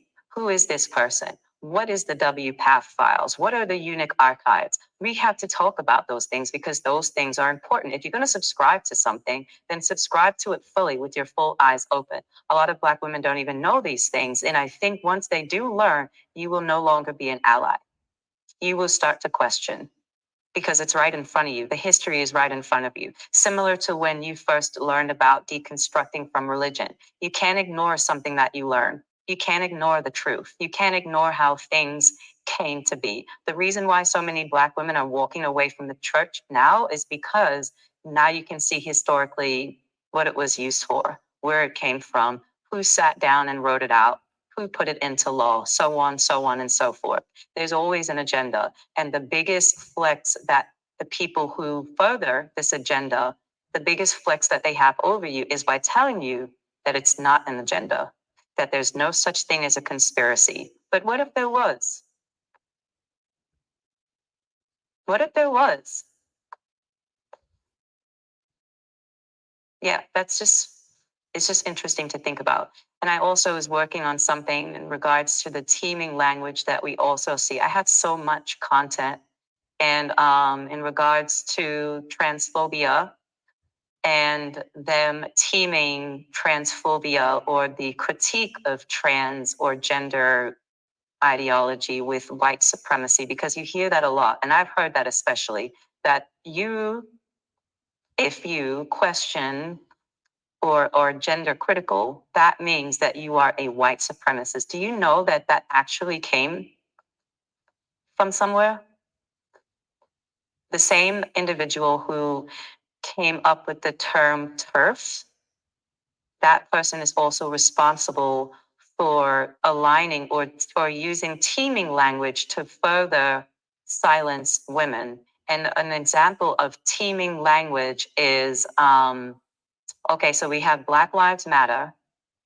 They kind of teamed it with Black Trans Lives Matter. Because when you team a language or when you team words together, it gives it a further push in society that can kind of bring more people together under that hashtag or umbrella. So that's what we're seeing. So in regards to, oh, if you are gender critical, that means that you are a white supremacist. That is deliberate. It's deliberate, so you do not critique it. Isn't that fascinating? I had so much information on that, and I can't wait to kind of put it all out there and put out. I have another seminar on linguistic tricks and the sleight of hand and the abracadabra that men do all the time to get women to kind of, you know, forget themselves. I love this content so much, but yeah. I have so much content. I have so much content about this topic, and I love the topic of linguistic tricks and how we're being manipulated to subscribe to new language so that we can further get away from our reality and to participate in cognitive distortion. Don't you just love that, to kind of see it happening and to kind of have your eyes open to what is happening? Similar to like when people start to deconstruct from religion and they start to deconstruct from the concept of God or the God of the Bible or the God of the Quran, and how their eyes start to open to all of the things that they were taught. And then once you kind of deconstruct that and get away from that and you start to pick it apart, it makes sense to you because now you are able to fully operate in reality. And when you are able to fully operate in reality, you take a different level of responsibility than you did when you didn't operate in that realistic thought pattern. Like now you say, there is no afterlife, there is no spirit, there is no soul. So I am going to live life deliciously and live it well because there's nothing after here for me to look forward to. Now is the time for me to work. Now is the time for me to be alive. Now is the time for me to physically do what I need to do to make myself better. When you start to operate in that mindset, that's reality. And I don't think men like to operate in that mindset because right now, when we look at what's happening to the male, patriarchy is not as embraced, and more people are speaking out against what the male has done to the planet. More people are seeing male pattern behavior for what it is, and men are scrambling right now to kind of keep hold on what they had. And I think the reason why so many women are silenced is because when we do speak out, we put dents in their plan, and they don't like those dents. This is the reason why you have so many of them speaking out against 4B and saying that no, you ladies can't separate from us. You need us. The truth is that they need women. Women need other women. Sadly, it's hard to kind of build those relationships because a lot of the times women are male-minded, and when you do have a male-minded woman, she's never going to think in a radical feminist standpoint. She'll think it's too much, and she'll even shy away from radical feminism because of what men had said about the radical feminist and how the radical feminist hates men and the radical feminist is ABC. Whatever the male told her, she will believe. And we see that with the liberal feminist. She doesn't really think for herself. She thinks from the mouth of a man. And we see that all the time. But the linguistic tricks I also wrote are, all of these tricks are made to disrupt the woman from her grounding in reality. And when you're grounded in reality, it's hard for you to be lied to. And men can't get far if they can't lie to you. And they need to lie to you so that you can stay linked to them, so that you can further preserve his life and make him get your, you can call it life force, you can call it energy.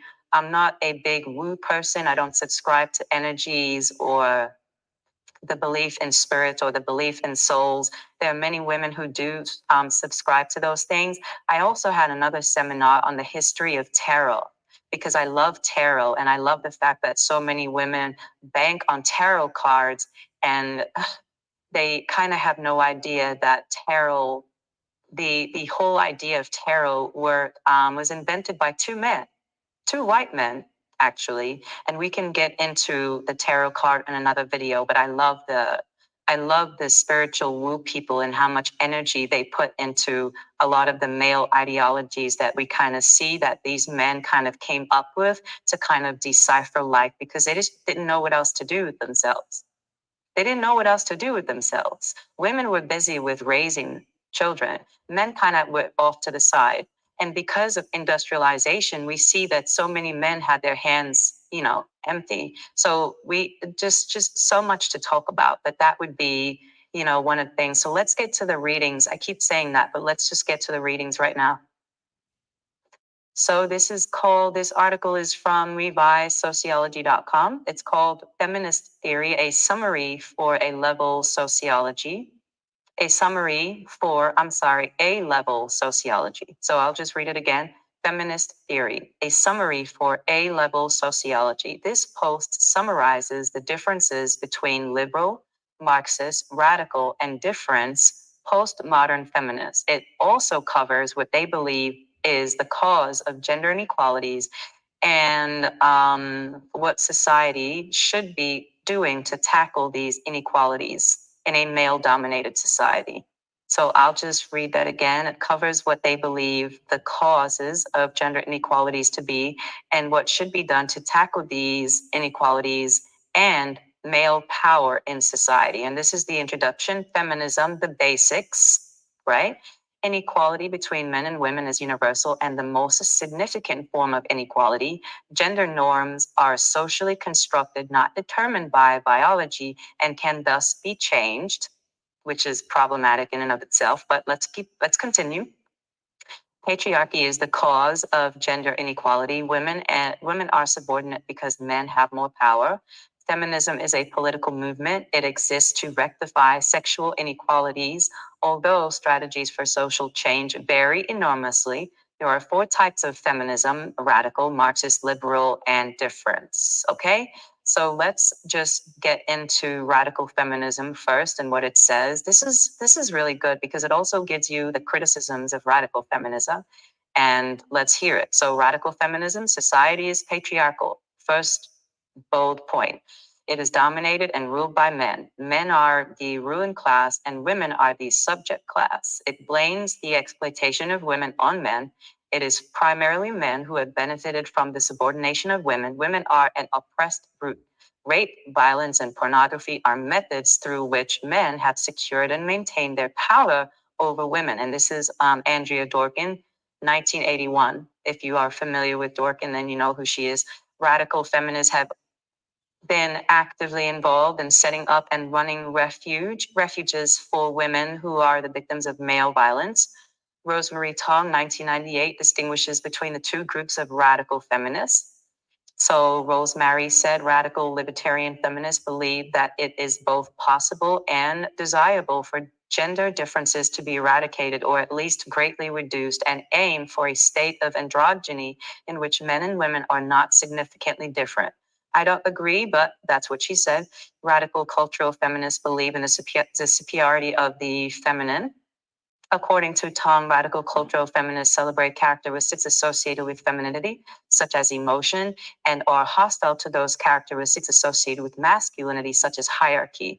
Some alternatives suggested by radical feminists include separatism, women only communes, and matrifocal households. Some also practice political lesbianism and political celibacy, as they view heterosexual relationships as, quote unquote, sleeping with the enemy. Criticisms of radical feminism: one, the concept of patriarchy has been criticized for ignoring variations in the experience of oppression. Two, it focuses too much on the negative experiences of women, failing to recognize that some women can have happy marriages, for example. And three, it tends to portray women as universally good and men as universally bad. It has been accused of man-hating and not trusting all men. That's the criticism for radical feminism, and you hear that a lot from men. Men really love to say or kind of hold into that, oh, you radical feminists, all of you hate men. So let's move on to the next one. It's called Marxist feminism. I hope you're taking notes. If you haven't yet done so already, please like the live, please share the live, and please subscribe to the channel. And I think you have to double subscribe at this point because YouTube, they're taking my subscribers away. People subscribe Monday, by Thursday, they're unsubscribed. And that's fine because it means that someone is listening to me and I appreciate that. But it says, let's go to Marxist feminism.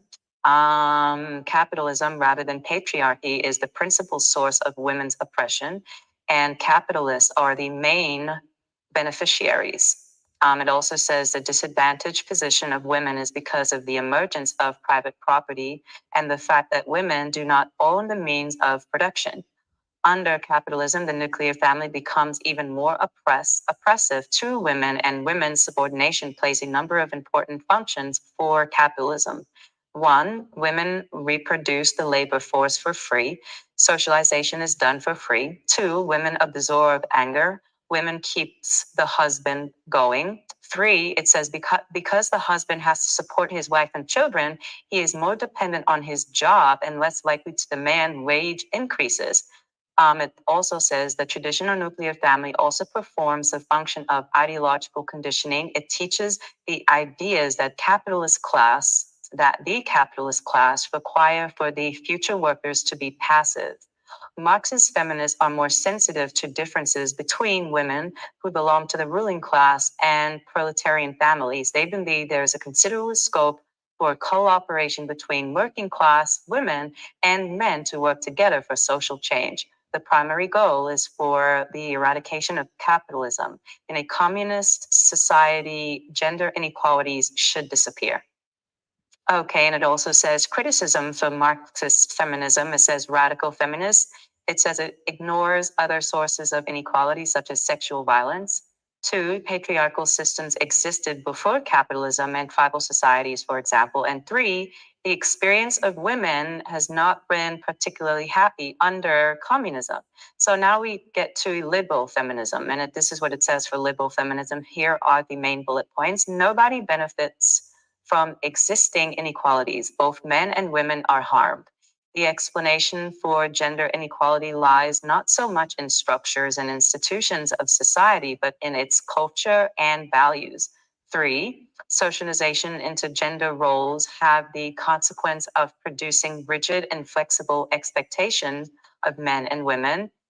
It also says discrimination prevents women from having equal opportunities.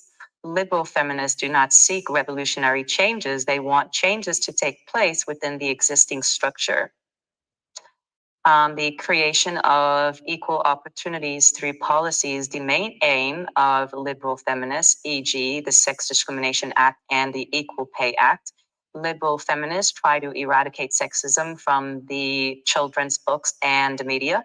Liberal feminist ideas have probably had the most impact on women's lives, e.g., mainstreaming has taken place. And this is the criticisms for liberal feminism. It says, based upon male assumptions and norms, such as individualism and competition, and encourages women to be more like men and therefore denies the value of qualities traditionally associated with women, such as empathy. So this is the first criticism of liberal feminism. And let me just read that again. It says, number 1, based upon male assumptions and norms, such as individualism and competition, and encourages women to be more like men and therefore denies the value of qualities traditionally associated with women, such as empathy. Number 2, liberalism is accused of emphasizing public life at the expense of private life. 3, radical and Marxist feminists, it fails to take account of deeper structural inequalities. And 4, different feminists argue it is an ethnocentric perspective based mostly on the experiences of middle class and educated women. Different feminism, postmodern feminism, that's the next one, right? And it says, 1, do not see women as a single homogeneous group. There are differences in the experiences of working class and middle class women, women from different backgrounds, and women from of different sexualities. Number 3, it criticizes preceding feminist theory for claiming a false universality, white, Western, heterosexual, middle class. Criticize preceding feminist theory of being essentialist. Critique preceding feminist theory as being part of the masculine or the entitlement project. And then 4, it says postmodern feminism is concerned with language, discourses, and a relationship between power and knowledge rather than politics and opportunities. And then it says, I think it's Helen Coy, I'm probably saying that name wrong, is an example of a postmodern de-establishing theorist. And this is the criticism of difference feminism. It says, Walby argues that women are still oppressed by objective social structures, mainly patriarchy. 2, dividing women into subgroups weakens the movement for change.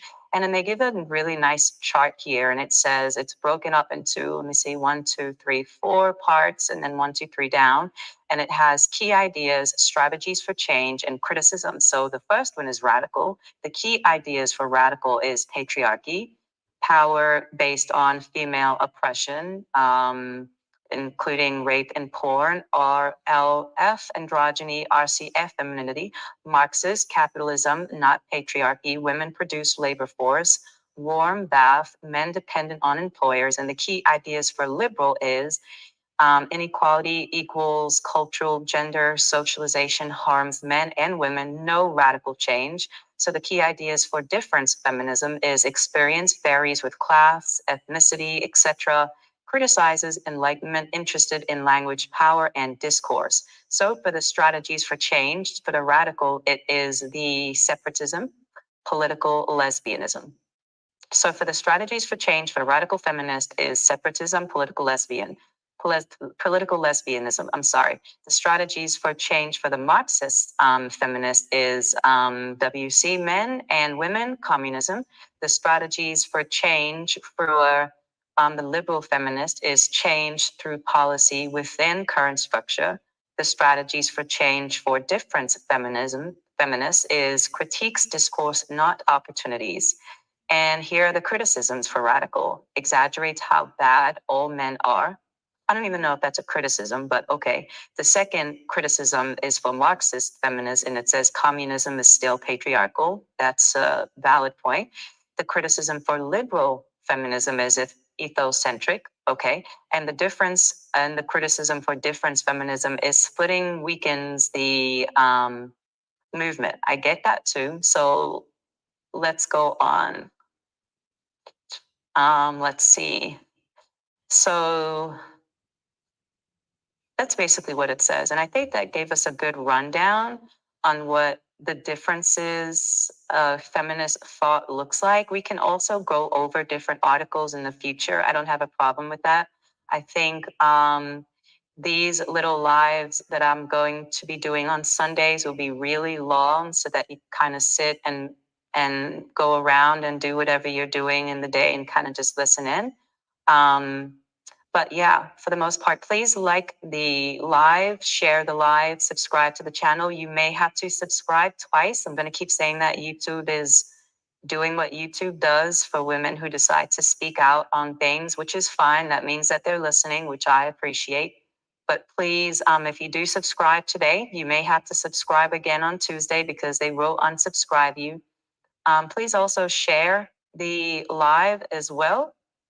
If you were still in TikTok land, I'm not looking at the other phone, but if you're still in TikTok land, Bevel tap the screen and like the live.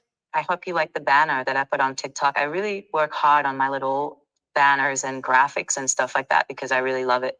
But we have another article that I wanted to look at as well. And this is called Radical Feminist Perspectives on Religion. And I love speaking about religion and how and what it does to women. So we can get into this a little bit, but let's see. And this is a really cool article because it has like a mind map, but it's not that long. So we won't have to, we won't have to sit all day reading, but we do have so much information. So let me just read like the first paragraph and then that's it. It says radical feminists emphasize the patriarchal nature of some mainstream religions such as Catholicism and Islam. They argue that such religions have developed in patriarchal societies and have been hijacked by men. Men have interpreted religious doctrines in order to justify their positions of power. Absolutely. Radical feminists also believe that religion often serves to compensate women for their second-class status within religion and society more generally. For example, by providing psychological rewards if they accept their role as mothers and limit their horizons to fulfilling that role as well. Absolutely. However, radical feminists do not necessarily see religion as inherently patriarchal. Historically, for example, goddess religions have celebrated the creative and nurturing power of the feminine. It is really men hijacking religion, and downplaying the role of women in the development of some religions over the past couple of thousand years, which is the problem. It follows that women can use religions to lead fulfilling lives, but need to fight oppression within mainstream religious organizations to do so, or even to develop their own unique individual paths to feminine spirituality. That's my only issue. That spirituality question is what bothers me. And it only bothers me is because I've done so much research in the invention of the soul and the spirit. And I would love to kind of share that. And I'm working on that as well, is making a really cool seminar on that topic as well, because I just love it so much. It's one of my most favorite things to speak about. Let's go down. Hold on. Okay, let me go back. Please tap this screen in TikTok land. And if you are in YouTube land, please subscribe to the channel. You will have to subscribe twice because I'm losing subscribers. People are messaging me that they subscribe to me one day and then the next day they look and they're unsubscribed like magic. Please subscribe to the channel. Please share the live. Please like the live to get us into the algorithm. And please also comment after the live is over if you're not here right now. And I just wanted to read this because I wanted to tell you all that I love this topic and I love the fact that you sat with me this whole time. And I just love to be able to give women the opportunity to speak and try to be problem and solution oriented. We have to be solution oriented. And I think that's the differences between men and women. Women they don't really want problems. They already have too much shit to deal with. So they kind of gear towards peace. They like peace. They like quiet. When a man is not around, when a man is around, they turn into the dramatics. They turn into drama. It turns into a catfight because he's in the middle triangulating and creating the chaos because his mind is chaos. So I wanted to say that we know that the male brain is never solution based. He operates better when there is confusion or a problem, because when there's a problem, he hopes to be muted to fix it. The male's primary makeup in life is to be needed, validated, affirmed, and coddled. This is how he decides to prove how relevant he is. It's never a real action towards a peaceful solution. It's always a disruption so that he can gaslight you into believing that he can fix the problem that he originally started. The problem will never be fixed because if it is fixed, then he is no longer needed and he no longer then has a purpose. Similar to crime and how it runs rampant because it greases so many hands. You don't want to get rid of crime because having crime keeps so many parties employed, similar to war, right? War stimulates their economy. Men are not problem solvers or are interested in solutions. They need the chaos, and this is why he aims to always disrupt. So when you are around a woman and she behaves this way, there's always some gossip, there's always some tea, there's always a sharing of something that's not pleasant, there's always something that's a male-minded woman, because women for the most part like peace, and when there is no peace, the woman will separate herself naturally. And I also put down, he is an everlasting child, and we see that in his behavior to women who just want to speak to each other without his presence. This is just some food for thought, to how we can just kind of look at male pattern behavior and human behavior, because I think we can't always accuse the male without accusing women as well for participating in the shit show. Women, we have to take some responsibility as well for how we got to the place that we got. And the only way that we can take responsibility is by talking about the mistakes that we've made and how to kind of fix these mistakes. And this is not something that's going to be overnight. This is not something we're going to have the solutions to. I'm trying to figure it out. There's so many people trying to figure it out. I've never, positioned myself as an expert or a leader or someone that you should even listen to. Don't listen to me. But I'm one of the people who I will try to get to the bottom of things to try to figure it out for myself. And then I will try to make a way to kind of verbalize that and offer it to people. But you don't have to listen to me. I'm not a professional. I'm not one of those people who will call themselves, all of these things to have you respect them. You're not going to respect me anyway because I am a woman, right? So but my main goal is to get to the bottom of why we think, why we do what we do, and how to kind of change tomorrow for the little girls who will be affected by what we're doing today. They need to have an alternative. And that's my mission in life. Little girls need to have the alternative. They need to have on one hand, you could be married with children, and on the other hand, you don't have to be. And the other, you don't have to be is okay too. And you should be valid and feel valid if you do not decide to link yourself to a male. There's freedom and not linking. And little girls don't get that outright. They get the first message, which is marry, have children, participate in your destruction. So it's good to kind of have this dialogue. And I wanted to thank all of you for kind of sitting with me for so long and listening to what I have to say. Please visit the website, west4bmovement.com. We are on Spotify. We are on Spotify. We are also on iHeartRadio.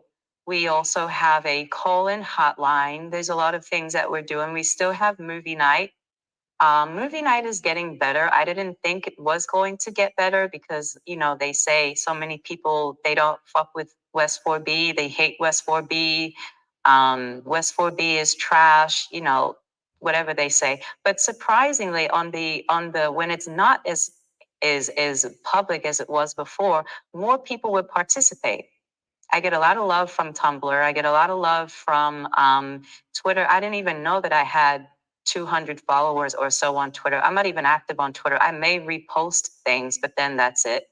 So it's really cool to see so many women pull up to watch movies like Sankofa. We watched Sankofa last night, which was great because Sankofa is one of my most favorite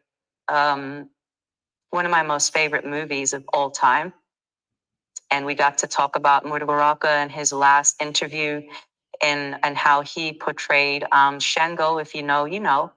But yeah, for the most part, we had a really good time, and we stayed up talking about, the J.K. Rowling tweets, and we also spoke about a lot of tragic things in that movie, Sankofa. I wonder if I can share a clip. I don't think I can. YouTube will probably flag it. But it just goes to the point that women need women. Women need spaces for women. Black women need Black women. And once we kind of get outside of this male or get away from the male-minded Black woman, I think that we can be okay. Because the women who are with me now are not male-minded at all. And they kind of love talking about trans ideology and picking it apart because they themselves too had reservations, but they didn't want to lose friends. And you will lose friends with a topic like this. You will lose a lot of friends. You'll lose people who you thought rocked with you once you start to question any male ideology. And you see that happening. Once you start to question religion, you will lose your entire church congregation. Once you start to question or become gender critical, you will lose community. And that happened to a lot of women. It happened to me, which is great because you always want to lose people who are delusional. So thank you again for spending this time with me. Please remember to visit west4bmovement.com. Please like the live, share the live, double tap the screen in TikTok land. And thank you again. Have a great one. See you next time.